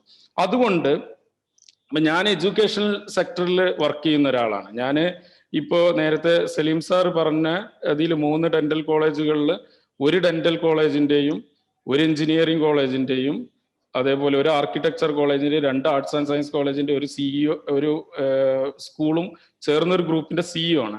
അപ്പൊ ഞാൻ അതിൽ ഞങ്ങളൊക്കെ അനുഭവിക്കുന്ന ഏറ്റവും വലിയൊരു പ്രശ്നം എന്താണെന്ന് വെച്ചാൽ, ഇപ്പോൾ ആർക്കിടെക്ചർ കോളേജിന്റെ ഒരു പ്രിൻസിപ്പൽ ലെവലിലുള്ള ഒരാളെ അല്ലെങ്കിൽ ഡെന്റൽ കോളേജിന്റെ പ്രിൻസിപ്പൽ ലെവലിലുള്ള ഒരാളെ നമ്മളിങ്ങോട്ട് റീലൊക്കേറ്റ് ചെയ്യണമെങ്കിൽ അവരുടെ കുട്ടികളുടെ എഡ്യൂക്കേഷൻ അതേപോലെ തന്നെ അവരുടെ ട്രാൻസ്പോർട്ടേഷൻ, ഇപ്പൊ മഞ്ചേരിയൊക്കെ ആണെങ്കിൽ ട്രാൻസ്പോർട്ടേഷൻ ഒരു ബിഗ് ഇഷ്യൂ ആണ്. ഇപ്പൊ ഞങ്ങൾ എടപ്പാളിലുള്ള ഞങ്ങളുടെ ഡെന്റൽ കോളേജിലേക്ക് കുറ്റിപ്പുറം അവിടെ റെയിൽവേ സ്റ്റേഷൻ ഉള്ളതുകൊണ്ട് ബാംഗ്ലൂരിൽ നിന്നൊക്കെ ഞങ്ങൾക്ക് ആളുകളെ കൊണ്ടുവരാൻ പറ്റുന്നുണ്ട്. ബാംഗ്ലൂരിൽ നിന്നൊക്കെ അവര് വീക്കിലി പോയി വരാനുള്ള സൗകര്യമുണ്ട്. മഞ്ചേരിയിലാണെങ്കിൽ ഭയങ്കര ടഫാണ്. അപ്പൊ ആ ഒരു പ്രശ്നം നമുക്കുണ്ട്. അപ്പൊ ഒരു സമഗ്ര വികസനം സാധ്യമാവുമ്പോഴാണ് ഈ ഹെൽത്തില് ആ ടോപ്പ് ലെവലിലുള്ള ഒരു ഗ്രോത്ത് നമുക്ക് ഉണ്ടാക്കാൻ പറ്റുള്ളൂ. പിന്നെ ഇപ്പൊ സാർ പറഞ്ഞു, കൊരമ്പയിൽ ഡോക്ടർ സാർ പറഞ്ഞ പോലെ തന്നെ ആ പ്രൈമറി ലെവലില് നമ്മുടെ ഇപ്പോ ഗവൺമെന്റ് സെക്ടറിൽ വളരെ നല്ല ഹോസ്പിറ്റൽസ് ഇവിടെ ഉണ്ട് എന്നുള്ളൊരു സത്യമാണ്. അത് കുറെ സ്ഥാപനങ്ങൾ കുറെ നല്ല രീതിയിൽ ആ രീതിയിൽ പ്രവർത്തിക്കുന്നുണ്ട്. അതുകൊണ്ട് അത് ആ റൂറൽ ഏരിയയിൽ തന്നെ കൂടുതൽ കോൺസെൻട്രേറ്റ് ചെയ്യായിരിക്കും നല്ലത്. പിന്നെ നമ്മൾ വാക്സിനേഷന്റെ കാര്യം പറഞ്ഞു, ഞാൻ പെട്ടെന്ന് പറഞ്ഞ് അവസാനിപ്പിക്കാം. വാക്സിനേഷന്റെ കാര്യം ഇവിടെ സലീം സാറ് പറഞ്ഞല്ലോ, നമ്മൾ അത് ലാക്ക് ചെയ്യുന്നത്. അത് ഇപ്പോൾ 29-ാം തീയതി മാധ്യമത്തിൽ വന്നൊരു ന്യൂസ്, 44 ലക്ഷം ജനസംഖ്യയുള്ള മലപ്പുറത്ത് 15.22% മാത്രമാണ് 29-ാം തീയതി അല്ലെങ്കിൽ 28-ാം തീയതി ഉള്ള കണക്കായിരിക്കും. അതേസമയം കോഴിക്കോട് നമ്മൾ നോക്കുകയാണെങ്കിൽ 19.6%, വയനാട് 37.5%, തിരുവനന്തപുരത്ത് 30.36% ആയിട്ടുണ്ട്.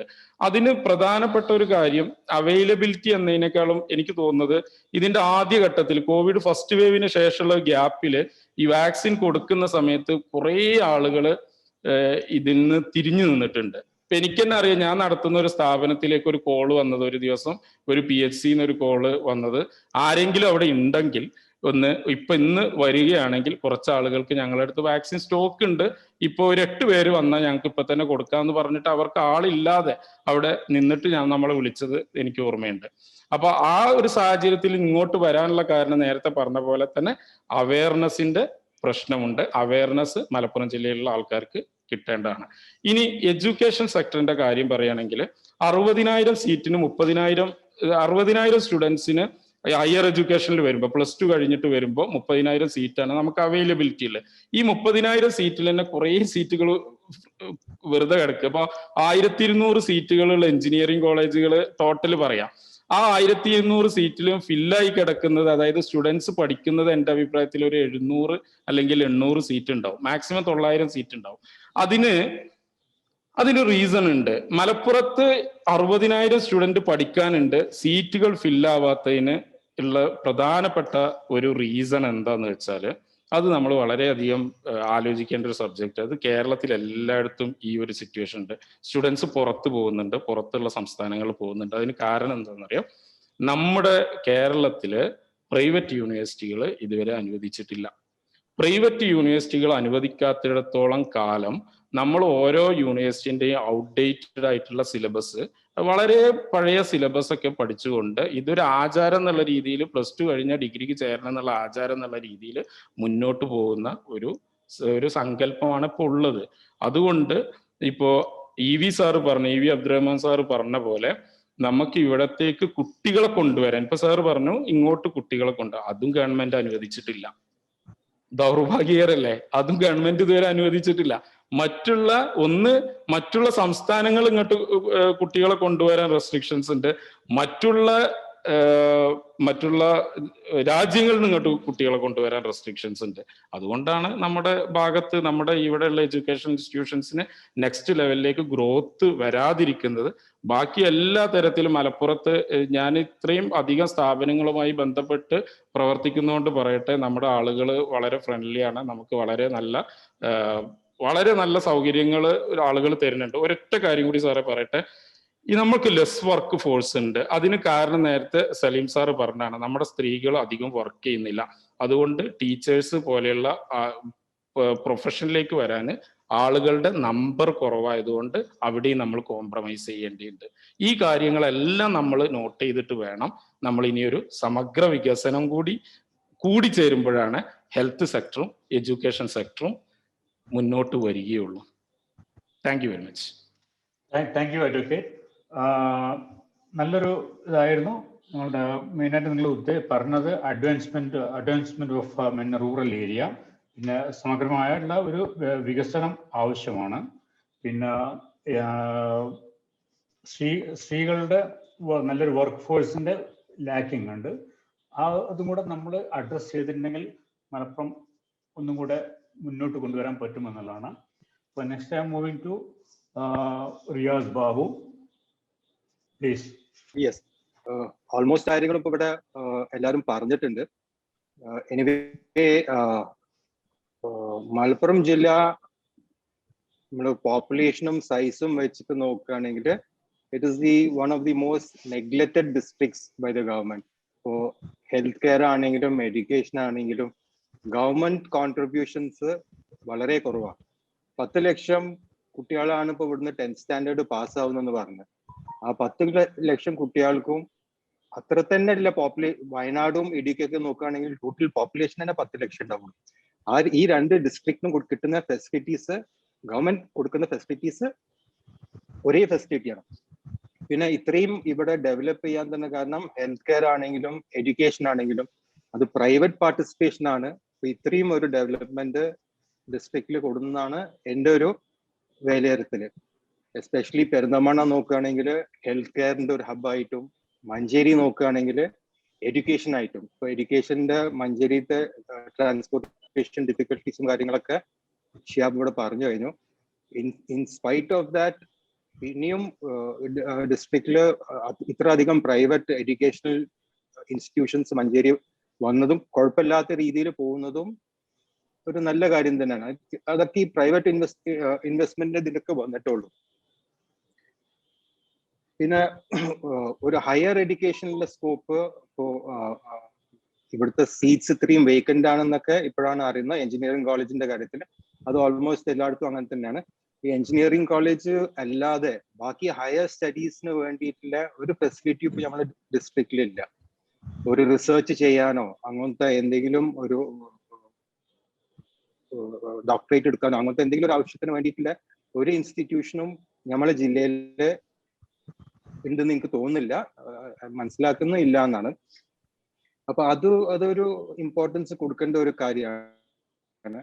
പിന്നെ EV സാർ പറഞ്ഞ പോലെ ഒരു കൺസെപ്റ്റ് ഓഫ് സിംഗിൾ ക്യാമ്പസ്. അപ്പോൾ ഒരു സിംഗിൾ ക്യാമ്പസ് അതിലെല്ലാം from your schooling to your graduation അതെല്ലാം കൂടിയും ഒരു ക്യാമ്പസിൽ തന്നെ വരികയാണെന്നുണ്ടെങ്കിൽ അതിന്റെ അഡ്വാൻറ്റേജസ് ഓൾറെഡി EV സാർ ഇവിടെ എക്സ്പ്ലെയിൻ ചെയ്ത് കഴിഞ്ഞു. ഭയങ്കര ബെനിഫിഷ്യൽ. ആൻഡ് അപ്രീഷിയേറ്റ് EKC അതിന്റെ ഒരു സ്റ്റാർട്ടെങ്കിലും ചെറിയ ലെവലെങ്കിലും ഇപ്പൊ അവര് ആ ഒരു ലെവലില് ഐ തിങ്ക് അവർക്ക് അവിടെ സ്കൂളുണ്ട്, കോളേജ് എഞ്ചിനീയറിംഗും കൊമേഴ്സ് ആയിട്ടും അങ്ങനെ 3-4 ലെവലിലുള്ളൊരു സ്ട്രീം അവിടെ ഉണ്ട് എന്നാണ് ഞാൻ മനസ്സിലാക്കിയത്. അങ്ങനത്തെ ഒരു സിസ്റ്റം ഇൻക്ലൂഡിങ് എവറിത്തിങ് ഒരു സിംഗിൾ ക്യാമ്പസ് ആയിട്ട് ഇവിടെ കൊണ്ടുവരികയാണെങ്കിൽ അതിന്റെ ഡെഫിനറ്റ് ആയിട്ട് അതിന്റെ ഒരു ബെനിഫിറ്റ് നമ്മളെ ജില്ലയിൽക്കും ഉണ്ടാവും, മുടക്കുന്നവർക്കും ഉണ്ടാവും. പിന്നെ ഒന്നുകൂടി പറഞ്ഞിപ്പോ ആക്ച്വലി ഈ ഒരു പാനലില് വരേണ്ടിയിരുന്നത് നമ്മളെ മെമ്പർ കൂടിയായ ഷൈജു എബ്രഹാം ആയിരുന്നു. ഈസ് ഓൾസോ എഡ്യൂക്കേഷനായിട്ട് ബന്ധപ്പെട്ടിട്ടുള്ള ഫീൽഡ് വർക്ക് ചെയ്യുന്നതാണ്. അൺഫോർച്ചുനേറ്റ് ഇന്ന് പുള്ളിക്ക് വേറൊരു ഓൺലൈൻ മീറ്റിംഗ് ഉള്ളതുകൊണ്ട് ഈ was not able to participate in this. പക്ഷേ പുള്ളി ഒരു സജഷൻ കൂടി ഒരു കാര്യം കൂടി പറഞ്ഞത് വെച്ചാൽ ഇപ്പോൾ ഇവിടുത്തെ കോളേജസ് ഐ തിങ്ക് ഇതുവരെയും all colleges were affiliated to Calicut University. ഇപ്പോ എയ്ഡഡ് കോളേജ് അല്ലാതെ ബാക്കി അൺഎയ്ഡഡ് കോളേജസും സെൽഫ് ഫിനാൻസിങ് കോളേജസിന്റെ ഒക്കെ അഫിലിയേഷൻ ഐ തിങ്ക് കാലിക്കറ്റ് യൂണിവേഴ്സിറ്റിന്ന് ഒഴിവാക്കിയിട്ടുണ്ട്. ഇനിയിപ്പോ അവരെല്ലാം അഫിലിയേറ്റ് ചെയ്യാൻ പോകുന്ന കൊല്ലത്തിലെ ശ്രീനാരായണ ഗുരു ഇൻസ്റ്റിറ്റ്യൂട്ടിലാണ് തോന്നുന്നു. അപ്പൊ ദാറ്റ് അഗെയിൻ മറ്റേതിപ്പോ എവിടെ പഠിക്കുകയാണെങ്കിലും നിങ്ങളെ സർട്ടിഫിക്കറ്റ് കാലിക്കറ്റ് യൂണിവേഴ്സിറ്റിന്റെ സർട്ടിഫിക്കറ്റ് ആയിരുന്നു, അതിനൊരു വില ഉണ്ടായിരുന്നു. ഇനിയിപ്പോ ഇങ്ങനെ വരുമ്പോ എത്രയോ കുട്ടികളെ ഭാവിയാണ് ഇപ്പോ നമ്മളിപ്പോ ഓപ്പൺ യൂണിവേഴ്സിറ്റിയിൽ പഠിക്കുന്ന അതേ ഒരു ലെവലിലേക്കാണ് ഇനിയിപ്പോ ഇവരെല്ലാം പോകുന്നത്. ഓൾറെഡി പറഞ്ഞ പ്രകാരം അൺഎയ്ഡഡിൽ പഠിക്കുന്ന 6,000 പിന്നെ അറബിക് കോളേജിൽ പഠിക്കുന്നു,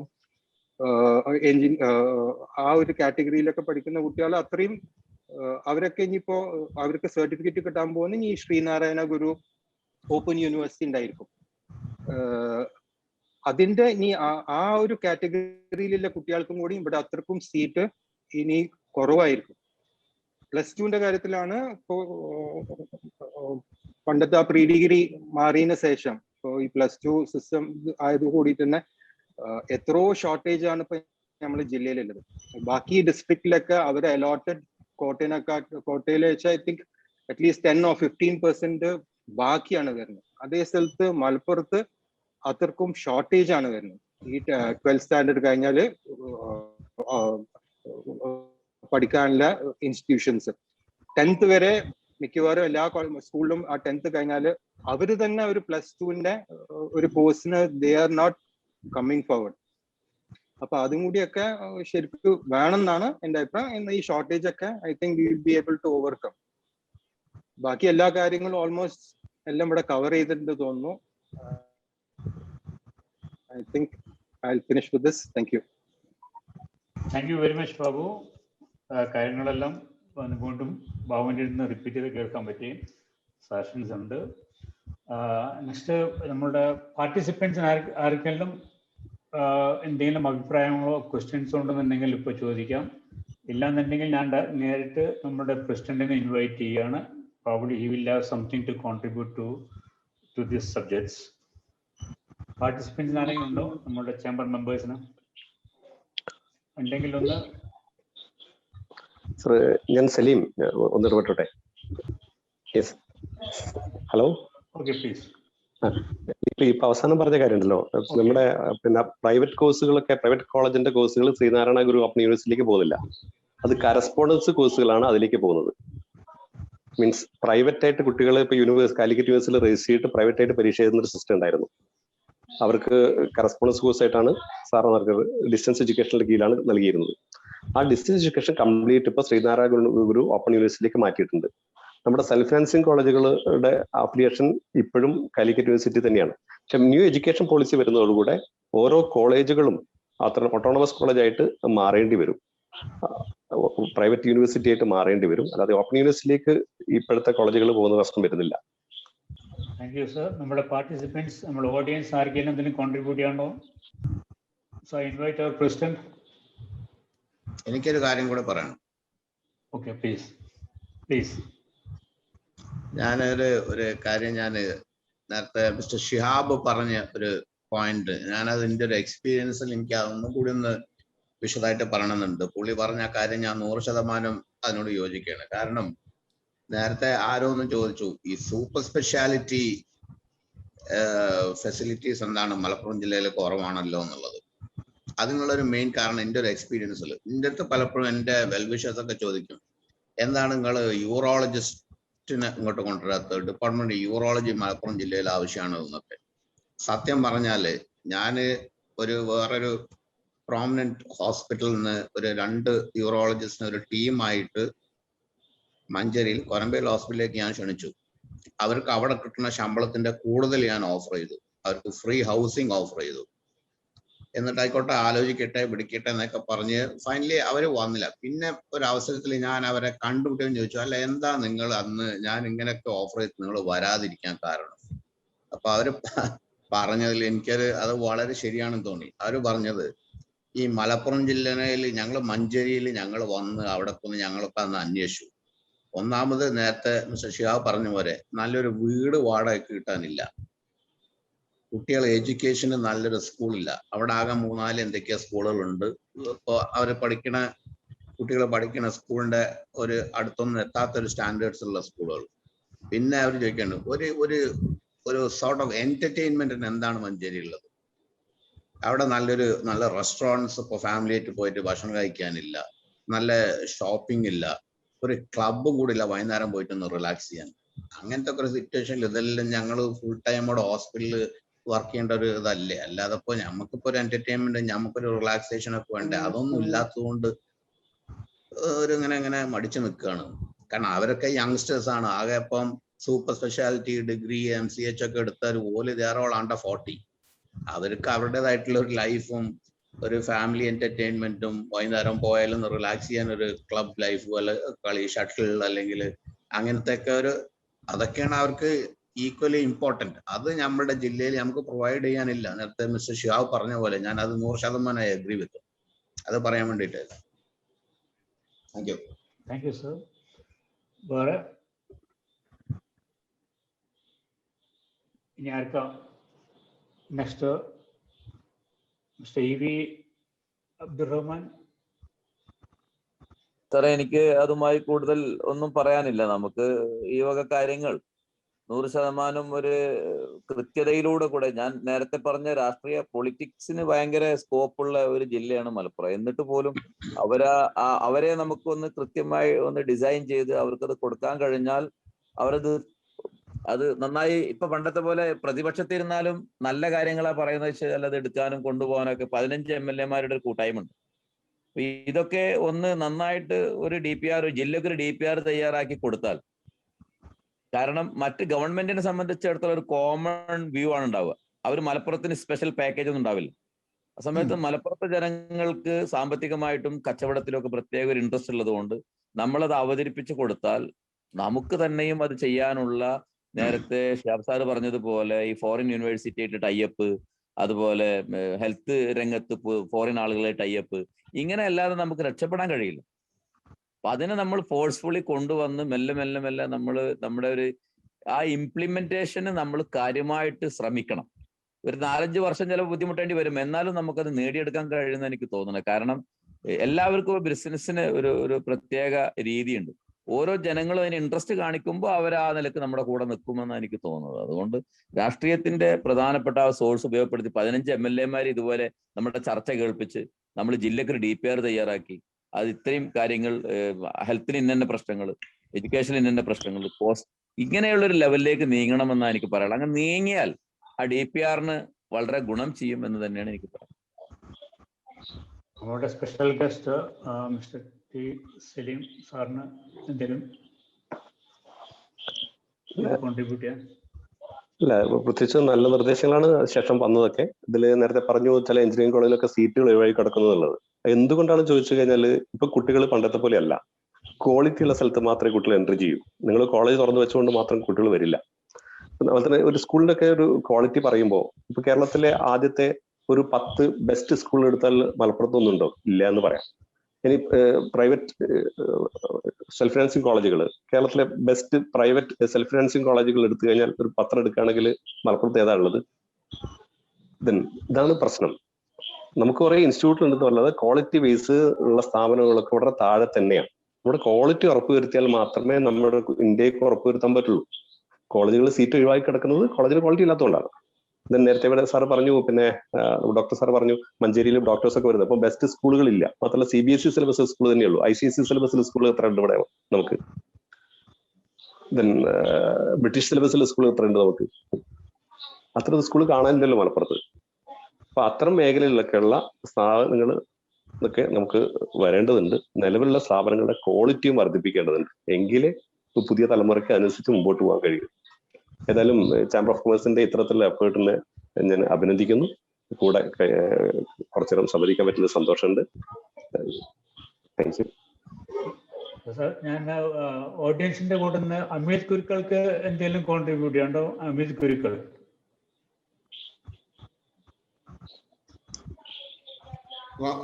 റാഫി അമീത് കുരുക്കൾ ഒന്ന് പ്രസിഡന്റ്. ഓക്കെ, അമീത് കുരുക്കളം അൺമ്യൂട്ട് ചെയ്യുമ്പോഴേക്കും ഞാൻ പറയാം. ഓക്കെ, വളരെ എനിക്ക് തോന്നിയ ഒരു കാര്യം എന്ന് വെച്ചാൽ റിയാലിറ്റിയാണ് ഇപ്പോൾ എനിക്ക് തോന്നുന്നത്. ബാബു ഡോക്ടറും അതുപോലെ തന്നെ പിന്നെ നമ്മളെ അഡ്വക്കേറ്റും പറഞ്ഞത്, വളരെ ഷിയാബും പറഞ്ഞത് വളരെ റിയാലിറ്റിയാണ്. അതായത് ഇപ്പൊ അവരുടെ പ്രതീക്ഷക്കനുസരിച്ചുള്ള ഇൻഫ്രാസ്ട്രക്ചർ ഇപ്പോഴും ഒരു ഭാഗം മാത്രം വളർന്നിട്ട് കാര്യമില്ല. എല്ലാ സൈഡും ഒരേ സമയത്ത് ഗ്രോത്ത് ഉണ്ടെങ്കിൽ നമുക്ക് മലപ്പുറം ജില്ല. ഞാൻ ഇന്ന് ഇതിനോട് അഡീഷണൽ ആയിട്ട് എനിക്ക് 1-2 കാര്യങ്ങൾ കൂടി പറയാനുണ്ട്. ഇപ്പൊ ഒന്ന് ഇന്ന് പിന്നെ KGMO പിന്നെ നടത്തിയിരുന്ന ഒരു സെമിനാർ ഉണ്ടായിരുന്നു. ഒരു ഡോക്ടറുടെ അനുസ്മരണാർത്ഥം ഇന്ന് രാവിലെ 11 മണിക്ക് നടത്തിയത്. അതില് പറഞ്ഞൊരു കാര്യം, പിന്നെ അറ്റ് ദ സെയിം ടൈം നമ്മൾ പ്രൈവറ്റിലും അതുപോലെ തന്നെ നമ്മുടെ പിന്നെ ഗവൺമെന്റ് തലത്തിലുള്ള ഫെസിലിറ്റീസ് നോക്കുമ്പോൾ, ഗവൺമെന്റ് തലത്തിലുള്ള ഫെസിലിറ്റീസ് മീൻസ് നോക്കുന്ന സമയത്ത് 3000-ന് ഒരു അഡ്മിഷൻ ബെഡ് എന്നുള്ള രീതിയിലുള്ള പ്രൊപ്പോർഷൻ അനുസരിച്ച് കേരളത്തില് മലപ്പുറം ജില്ലയിലുള്ളൂ. അത് സ്റ്റേറ്റിന്റെ ആവറേജ് എന്ന് പറയുന്നത് 900-ൽ 1 എന്നുള്ളതാണ്. അപ്പൊ സ്റ്റേറ്റ് ആവറേജിനേക്കാൾ നമ്മൾ 2 ഇരട്ടി കൂടുതലാണെന്ന്. പിന്നെ ഡോക്ടർ പറഞ്ഞ വളരെ ഇമ്പോർട്ടന്റ് ആയിട്ടുള്ള ഒരു കാര്യം എന്ന് വെച്ചാൽ ആക്സിഡന്റ് എന്ന് പറഞ്ഞ് 2-3 കാര്യങ്ങളാണ് ഞാൻ പറഞ്ഞത്. ഏറ്റവും കൂടുതൽ ആക്സിഡന്റൽ ഡെത്ത് സംഭവിക്കുന്ന മലപ്പുറം ജില്ലയാണ്. അതിനും ഫെസിലിറ്റികളുടെ കുറവ് പിന്നെ അതിനൊരു കാരണമായിട്ട് വരുന്നുണ്ട്. അപ്പോൾ ഇങ്ങനെ ഓരോ ഡാറ്റയും നമ്മൾക്ക് ചലഞ്ചിങ് ആണ്. ഒറ്റവാക്കിൽ നമുക്ക് തോന്നും മലപ്പുറം ജില്ല ആവശ്യത്തിനുണ്ട്, പെരിന്തൽമണ്ണ ഭയങ്കര ഹോസ്പിറ്റൽ സിറ്റിയാണ്, ഇഷ്ടംപോലെ എഡ്യൂക്കേഷൻ നമ്മൾക്കുണ്ട്. എങ്കിലും നമ്മളെ പ്രപ്പോർഷൻ അനുസരിച്ച്, പോപ്പുലേഷൻ പ്രപ്പോർഷൻ അനുസരിച്ച് നമുക്ക് ആവശ്യമായതില്ല. എല്ലാ ഇൻഡെക്സിലും കേരളത്തിൽ ഏറ്റവും കുറവ് നമ്മൾ വരാനുള്ള കാരണം ഒന്ന് നമ്മുടെ ഈ പോപ്പുലേഷൻ തന്നെയാണ്. പക്ഷെ അറ്റ് ദ സെയിം ടൈം നമുക്ക് ഇന്റർനാഷണലി ഏറ്റവും കൂടുതൽ വളർച്ച സാധ്യത ലിസ്റ്റിൽ വരുന്ന ഒരു അർബൻ സിറ്റി എന്ന നിലക്ക് മലപ്പുറത്തിന്റെ പ്രാതിനിധ്യം കിട്ടുന്നു, അല്ലെങ്കിൽ മലപ്പുറത്തിന്റെ പേര് പറഞ്ഞു കേൾക്കുന്നത് ഇവിടുത്തെ യൂത്താണ്. നമുക്കുള്ള റിസോഴ്സസ് എന്ന് പറയുന്നത് ഇവിടുത്തെ യൂത്താണ്. ബാക്കി എല്ലാ റിസോഴ്സസും അല്ലെങ്കിൽ ഇൻഫ്രാസ്ട്രക്ചറും നമുക്ക് കുറവായിരിക്കാം, പക്ഷെ പെട്ടെന്ന് ഉണ്ടാക്കിയെടുക്കാൻ പറ്റാത്തൊരു റിസോഴ്സ് എന്ന് പറയുന്നത് ഇവിടുത്തെ യൂത്താണ്. അത് നമ്മളെ കയ്യിലുണ്ട്. അത് ഉപയോഗിച്ചുകൊണ്ട് തന്നെ, അല്ലെങ്കിൽ അതിന് കൂടുതൽ ഇമ്പോർട്ടൻസ് കൊടുത്തുകൊണ്ട് തന്നെ നമുക്ക് ഏതൊക്കെ രീതിയിൽ മാറ്റങ്ങൾ വരാൻ പറ്റും എന്നുള്ളത് ക്രോഡീകരിച്ചുകൊണ്ട് ഇന്ന് വന്ന വളരെ നല്ല അഭിപ്രായങ്ങൾ, പ്രത്യേകിച്ച് അബ്ദുറഹ്മാൻ സാറ്, അതുപോലെ തന്നെ ഷിയാബ്, ഡോക്ടർ, എല്ലാവരും പറഞ്ഞ നല്ല അഭിപ്രായങ്ങൾ, എക്സാക്ട് ഡാറ്റ നമുക്ക് കൺവേ ചെയ്ത സലീം സാറ് വളരെ ആയിട്ടുള്ള കോൺട്രിബ്യൂഷനാണ് നമുക്ക് തന്നിട്ടുള്ളത്. തീർച്ചയായിട്ടും ഞാൻ പറയുന്നു, ഇത് നമുക്കൊരു നമ്മൾ ഏറ്റവും അനുഭവിക്കുന്ന അല്ലെങ്കിൽ നമ്മൾ ചലഞ്ച് ചെയ്യുന്ന ഒരു കാര്യം എല്ലാവരും പതുക്കെ സൂചിപ്പിച്ചു. നമുക്ക് ഇത്രയും പൊളിറ്റീഷ്യൻസ് ഉണ്ട്. എപ്പോഴും നമുക്ക് മേജർ ഈ വർഷം അല്ലെങ്കിൽ ഈ ടൈമിൽ അല്ലാത്ത എല്ലാ സമയത്തും വലിയ വലിയ വകുപ്പുകൾ കൈകാര്യം ചെയ്യുന്ന മന്ത്രിമാർ നമുക്ക് ജില്ലയിലുണ്ട്. പക്ഷെ എങ്കിലും കാര്യങ്ങൾ എന്താന്ന് മനസ്സിലാക്കാതെ പുറമോടിയിലുള്ള ഒരു പൂശൽ മാത്രം നടത്തിക്കൊണ്ട് പോയിരുന്ന MLA-മാരും മന്ത്രിമാരുമായിരുന്നു നമുക്കുണ്ടായിരുന്നത്. നമ്മൾ ഡെപ്തിലേക്ക് പോയി നമ്മളെ ശരിയായ ആവശ്യങ്ങൾ അവിടെ എത്തിക്കാൻ പറ്റിയിട്ടില്ല. എത്തിച്ചാൽ കൂടെ നിൽക്കുന്നവരായിരുന്നു ഇവര് എന്നുള്ളതിൽ ഒരു തെറ്റുമില്ല. പക്ഷെ ചേംബർ ഓഫ് കൊമേഴ്സിനെ പോലത്തെ സംഘടനകൾ ഇത് ഏറ്റെടുത്ത് നടത്തിയിട്ടില്ല. അല്ലെങ്കിൽ നമ്മളാണ് ഇത് മുന്നോട്ട് കൊണ്ടുവരേണ്ടത് എന്നുള്ള യാഥാർത്ഥ്യം മനസ്സിലാക്കി തീർച്ചയായിട്ടും ഇതിനു വേണ്ടി പ്രവർത്തിക്കുന്നുള്ള ഒരു വാക്ക് തരുന്നു. Okay. Thank you, President. Very well said, actually. ഇനി ആരെങ്കിലും പറയാനുണ്ടോ? ഉണ്ടെങ്കിൽ നമുക്ക് അതിന് അവസരം തരാം. അല്ലാന്നുണ്ടെങ്കിൽ അഭിപ്രായം പറയാനുള്ളത്, ഈ 15 നമ്മുടെ ജനപ്രതിനിധികളെയും ഒരുമിച്ചിരുത്തി ഒരു മലപ്പുറം ജില്ലയുടെ സമഗ്ര വികസനം ചർച്ച ചെയ്യണമെന്ന് എനിക്ക് പറയാനുള്ളത്. ഒരു മിനിറ്റ് ഒന്ന് വെയിറ്റ് ചെയ്യൂ. മിസ്റ്റർ EV അബ്ദുറഹ്മാൻ എന്തോ പറഞ്ഞുകൊണ്ടിരിക്കുകയാണ്, അത് കണ്ടിന്യൂ. ഞാൻ സാർ പറഞ്ഞത്, നമ്മുടെ ഈ ഒരു ചർച്ച 15 MLA-മാരെ നിർത്തിക്കൊണ്ട് ഒരു ലൈവോ അതല്ലെങ്കിൽ ഒരു ഫിസിക്കലോ ഒരു മീറ്റിംഗ് കൂടി നമ്മുടെ കൃത്യമായ ഈ ഡാറ്റ അവർക്ക് കൈമാറിക്കൊണ്ട് നമുക്ക് സമഗ്ര വികസനത്തിന് അവരെ മുൻനിർത്തിക്കൊണ്ടോ അല്ലെങ്കിൽ നമ്മൾ മുന്നിൽ നിന്നുകൊണ്ടോ ഉള്ള ഒരു ട്രാക്ക് ഉണ്ടാക്കണം എന്നാണ് എനിക്ക് പറയാം. ബ്രിട്ടീഷിനെ ഞാൻ ഇത്രമാത്രം ഇത് ചെയ്യാൻ കാരണം അവരെ സംബന്ധിച്ചിടത്തോളം ഈ ജില്ലയുടെ വളർച്ചയ്ക്ക് വേണ്ടി മാത്രം പ്രവർത്തിക്കുന്നവരാണ്. അപ്പൊ അവരെ നമ്മൾ കൂടെ കൂട്ടുക എന്നുള്ളത് ഇത്തരം വികസനത്തിന്റെ ഒരു അടിസ്ഥാന സ്വഭാവമാണ്. അതുകൊണ്ടാണ് ഞാൻ അങ്ങനെ പറയുന്നത്. MLA-ക്ക് 5 കോടി രൂപ ചെലവഴിക്കാൻ അധികാരമുണ്ട്, ഏറ്റവും ചുരുങ്ങിയത്. ആ നിലക്ക് നോക്കിയാലും നമുക്ക് എന്ത് ചെയ്യാൻ പറ്റുന്നതാണ്, ഒരുപാട് നല്ല കാര്യങ്ങൾ സജസ്റ്റ് ചെയ്ത് കൊടുത്ത് അവരെ ആ ഒരു ലെവലിലേക്ക് കൊണ്ടുവരാൻ നമുക്ക് പ്രാക്ടിക്കലി ചെയ്യാൻ പറ്റുന്നതാണ്. അതുകൊണ്ടാണ് അങ്ങനെ പറയുന്നത്. Over sir. Thank U. Amit, അത് നല്ലൊരു അഭിപ്രായം പറഞ്ഞത് മിസ്റ്റർ EV.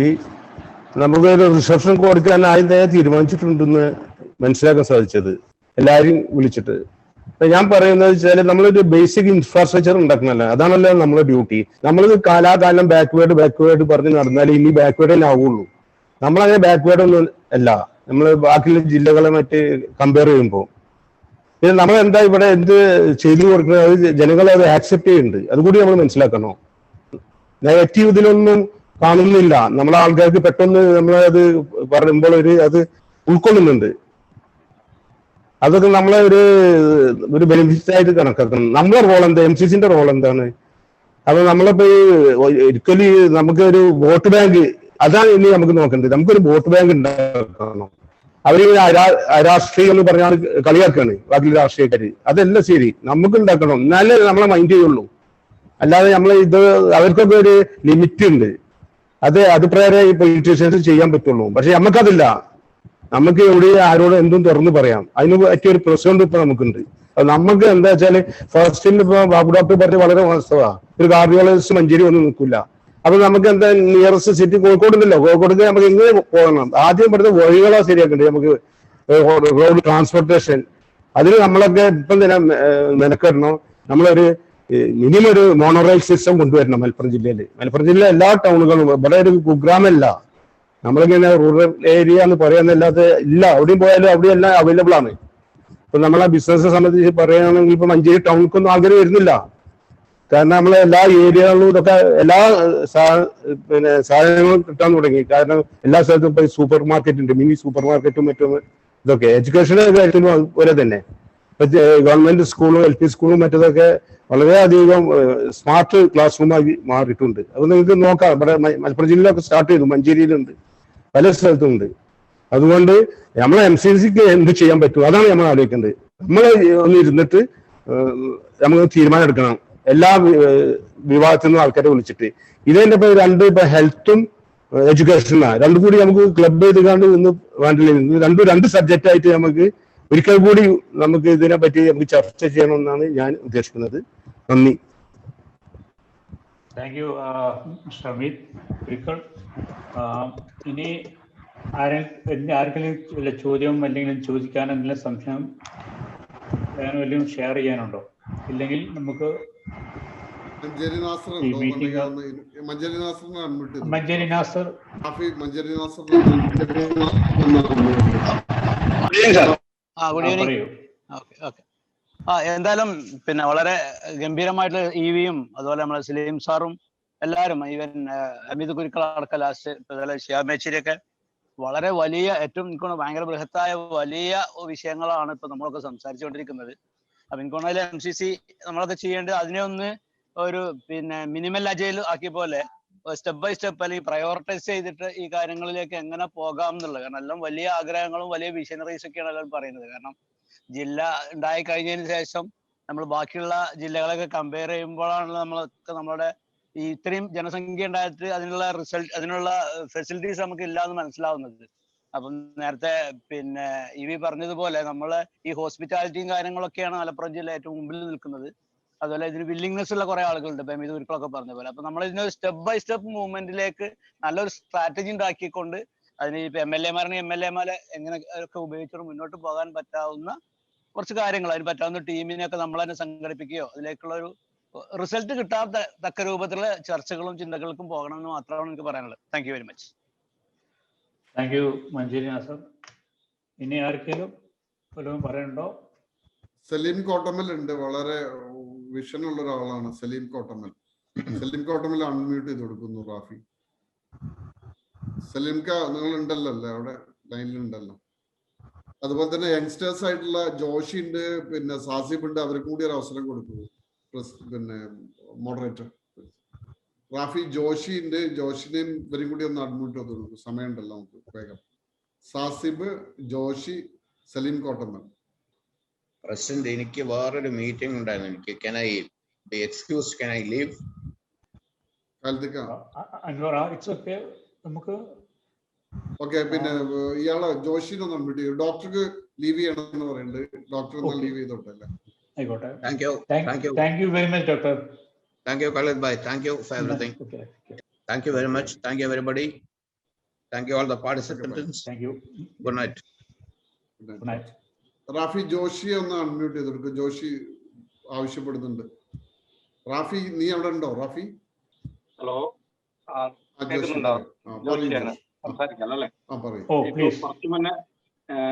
Good evening. കുറച്ചു മുന്നേ സംസാരിച്ച ഒരാള് MLA-മാരെ വെച്ചിട്ട് എല്ലാ MLA-മാരെയും വെച്ചിട്ട് ഒരു മീറ്റിംഗ് നടത്തുന്ന കാര്യം പറഞ്ഞു. അത് നല്ല സജഷൻ ആയിട്ട് തോന്നുന്നുണ്ട്. അപ്പൊ അതിനാദ്യം ചെയ്യേണ്ടത് നമ്മളെ 10 വിഷയങ്ങൾ നമ്മൾ ചർച്ചയിൽ വരുന്നുണ്ടല്ലോ, 10 സബ്ജക്ട്. അത് കഴിഞ്ഞിട്ട് അതിനെ ക്രോഡീകരിച്ച് നമ്മളൊരു ലിസ്റ്റ് ഒക്കെ ഉണ്ടാക്കിയിട്ട് വേണം അവരെ വെച്ചിട്ട്, അത് പറ്റുമെങ്കിൽ ഫിസിക്കലായിട്ട് തന്നെ വെക്കുന്ന ഒരു അവസരം വരുമ്പോൾ വേണം ഈ MLA-മാരെ വെച്ചിട്ട് നമ്മളെല്ലാവരെയും വെച്ചിട്ട് അവരുമായിട്ട് ചേംബറുമായിട്ട് ചേർന്നിട്ട് ഒരു മീറ്റിംഗ് വെക്കാൻ. ഇതാണ് എന്റെ ഒരു സജഷൻ പറയാം. Okay, thank U. സാസിബും കൂടി ഉണ്ടായിരുന്നു. അല്ലെങ്കിൽ നമുക്ക് പിന്നെ ട്രഷറിലെ വോട്ട് ഓഫ് താങ്ക്സിന് പോവാം. സലീം ഖാനും കിട്ടിയിട്ടില്ല. സലീം ഉണ്ടല്ലോ. സാസിബ് ഓൾസോ there. കോട്ടമൽ സാസിബ് ഓൾസോ ഓക്കെ. ഓക്കെ, ഇല്ലെങ്കിൽ നമുക്ക് വൈൻഡ് അപ്പ് ചെയ്യാം. ഓക്കെ. സോ സലീം കാരാഡി സാർ നോ? സലീം വന്നിട്ടില്ലെന്ന്?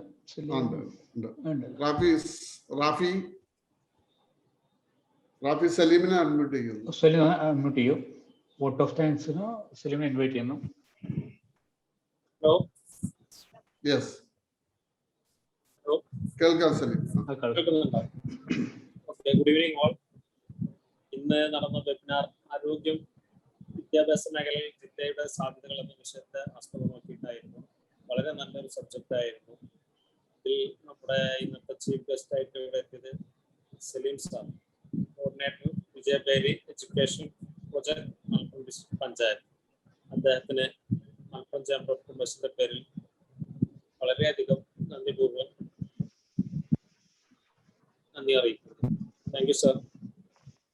അതുപോലെ ഈ പ്രോഗ്രാം ഇതുപോലെ വളരെ ഭംഗിയായിട്ട് കൊണ്ടുപോകാൻ ഇതിന്റെ ചുക്കാൻ പിടിച്ചിരിക്കുന്ന മലപ്പുറം ചേംബർ ഓഫ് കൊമേഴ്സിന്റെ പ്രസിഡന്റ് ശ്രീ KV അൻവർ സാറിനും മലപ്പുറം ചേംബർ ഓഫ് കൊമേഴ്സിന്റെ പേരിലും എന്റെ സ്വന്തം പേരിലും ഞാൻ നന്ദി രേഖപ്പെടുത്തുന്നു.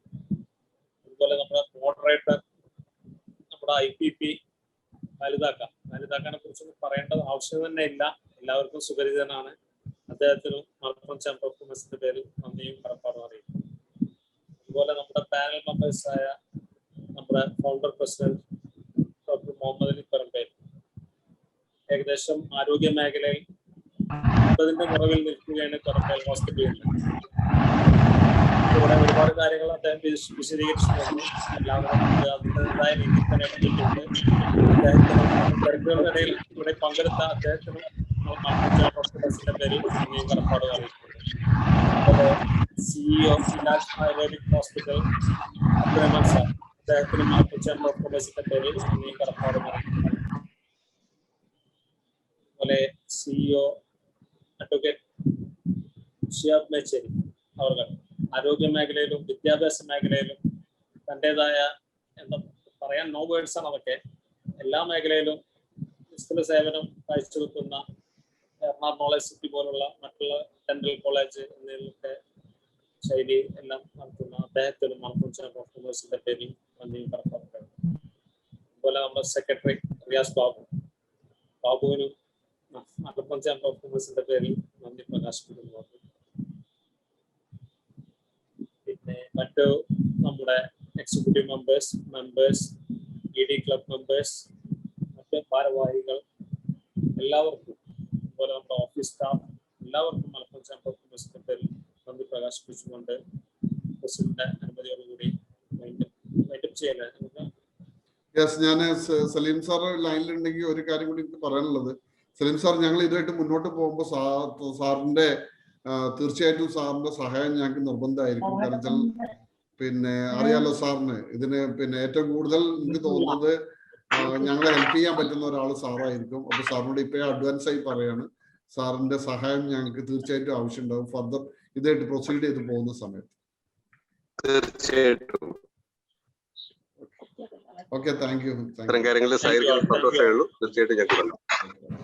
റൈറ്റ് പേഴ്സണാണ് ഞങ്ങൾക്ക് സലീം കരുവമ്പലം ഞങ്ങൾക്ക് പിന്നെ എന്താ പറയാ ഞങ്ങൾക്ക് കാണിച്ചു തന്നത്. അപ്പോൾ സലീം, ഞാൻ മറ്റൊരു സലീമിനെ തരാന്ന് പറഞ്ഞപ്പോൾ അത് ഇത്രയും ഭംഗിയായിട്ട് കിട്ടുമെന്ന് ഞങ്ങൾ കരുതിയില്ല. തീർച്ചയായിട്ടും thank you very much sir. Okay, thank you sir. Thank you very much. Thank you very much sir. Salim sir. Okay, Shiyab ലൈനിലുണ്ടല്ലോ അല്ലേ? ഓക്കെ, നമ്മൾ വൈൻഡപ്പ് ചെയ്തു, പ്രോഗ്രാം വൈൻഡപ്പ് ചെയ്തു. ഷിയാബ് ലൈനിലുണ്ടല്ലോ അല്ലേ? ഓക്കെ, എനിക്ക് ഇന്ന് മീറ്റിംഗിൽ എനിക്ക് ഇന്ന് ഫീൽ ചെയ്ത ഒരു കാര്യം ഞാൻ പറയാം. അതായത് ഷിയാബ് ഇന്ന് ചെറിയൊരു കാര്യം നമ്മളെ പഠിപ്പിച്ചു. അതായത് കറക്റ്റ് ആയിട്ടുള്ള കാര്യങ്ങൾ മാത്രം പോയിന്റ് ഔട്ട് ചെയ്ത് പറയുക എന്നുള്ളത്. നമ്മൾ പാനലിൽ വരുമ്പോൾ എപ്പോഴും നമ്മൾ ശ്രദ്ധിക്കേണ്ട ഒരു കാര്യം ഇതാണ്. നമുക്ക് പറയാനുള്ളത് എന്താ പറയുക, അതിന്റെ എസൻസ് വേണം തരാൻ. നമുക്ക് എസൻസ് തരുമ്പോഴേ നമുക്കത് കേട്ടിരിക്കാനും അല്ലെങ്കിൽ നമ്മുടെ സമയവും കൺട്രോൾ ചെയ്ത് പോകാൻ പറ്റുള്ളൂ. ബെസ്റ്റ് എക്സാമ്പിൾ ആണ് നമ്മളിന്ന് ചർച്ചയിൽ പങ്കെടുത്ത് ഇതുവരെ നടന്ന ചർച്ചയിൽ എനിക്ക് തോന്നുന്നു ഏറ്റവും നന്നായി ഒരു ക്യാപ്സ്യൂളായിട്ട് എന്താണ് പറയാനുള്ളത് എന്നുള്ളത് വിത്ത് എക്സാമ്പിൾ അല്ലെങ്കിൽ വിത്ത് പിന്നെ മീൻസ് അതിന്റെ റിയാലിറ്റി ഓടുകൂടി പറഞ്ഞു തന്നു. വളരെ നല്ലത് ഷിയാബ്, വളരെ പ്രത്യേകം നന്ദി എനിക്ക്. കാരണം വെച്ചാൽ ഇത് എനിക്ക് കൂടി ഒരു എന്താ പറയുക പഠിക്കാനുള്ള ഒരു മോഡായിട്ട് എനിക്ക് തോന്നിയത്. അത്രയും വളരെ സിമ്പിളായിട്ട് എന്താണ് ഇവിടുത്തെ ഇഷ്യൂ എന്നുള്ളത് ശരിക്കാണ് ടച്ച് ചെയ്തത്. എന്താ കാലത്താക്ക് പറയാനുള്ളത്? ശരിയാണ്, വെരി ട്രൂ. അങ്ങനെ ഉള്ളത് ആ ഒരു വിത്തിൻ ലിമിറ്റഡ് പീരീഡ് സമയം കൊണ്ട് തന്നെ പറഞ്ഞു തീർത്തുള്ളതാണ്. Thank you very much. Okay Babu, ഇനി മെസ്സ ഉണ്ടല്ലോ. മെസ്സ ഉറങ്ങുകയാണോ എനിക്കറിയില്ല. മെസ്സ ഇങ്ങനെ കാണുന്നു. മെസ്സ ഒന്ന് അൺമ്യൂട്ട് ചെയ്ത് കൊടുക്കും. റാഫി, മെസ്സക്ക് എന്തെങ്കിലും പറയാനുണ്ടോ? Rafi ask to unmute. Rafi മെസ്സക്ക് അൺമ്യൂട്ട് ചെയ്യാം. അപ്പൊ എനിക്ക് തോന്നുന്നു വേണമെങ്കിൽ എല്ലാരെയും അൺമ്യൂട്ട് ചെയ്യാം. മീറ്റിംഗ് റാഫി ഒന്ന് എല്ലാരും അൺമ്യൂട്ട് ചെയ്യൂ പ്ലീസ്. എല്ലാവരും അൺമ്യൂട്ട് ചെയ്യാം. റാഫി റെക്കോർഡിംഗ് ഒന്ന് സ്റ്റോപ്പ് ചെയ്തോ. മെസ്സ പറയൂ, നമുക്ക് ഇനി മീറ്റിംഗ് കഴിഞ്ഞല്ലോ, ഇനി സംസാരിക്കാലോ. അൺമ്യൂട്ട് ആയിട്ടില്ല റാഫി. റൈറ്റ്, മെസ്സ പറയൂ. റാഫി റെക്കോർഡിംഗ് ഒഴിവാക്കിക്കോ. കട്ടിങ് ഒഴിവല്ലേ?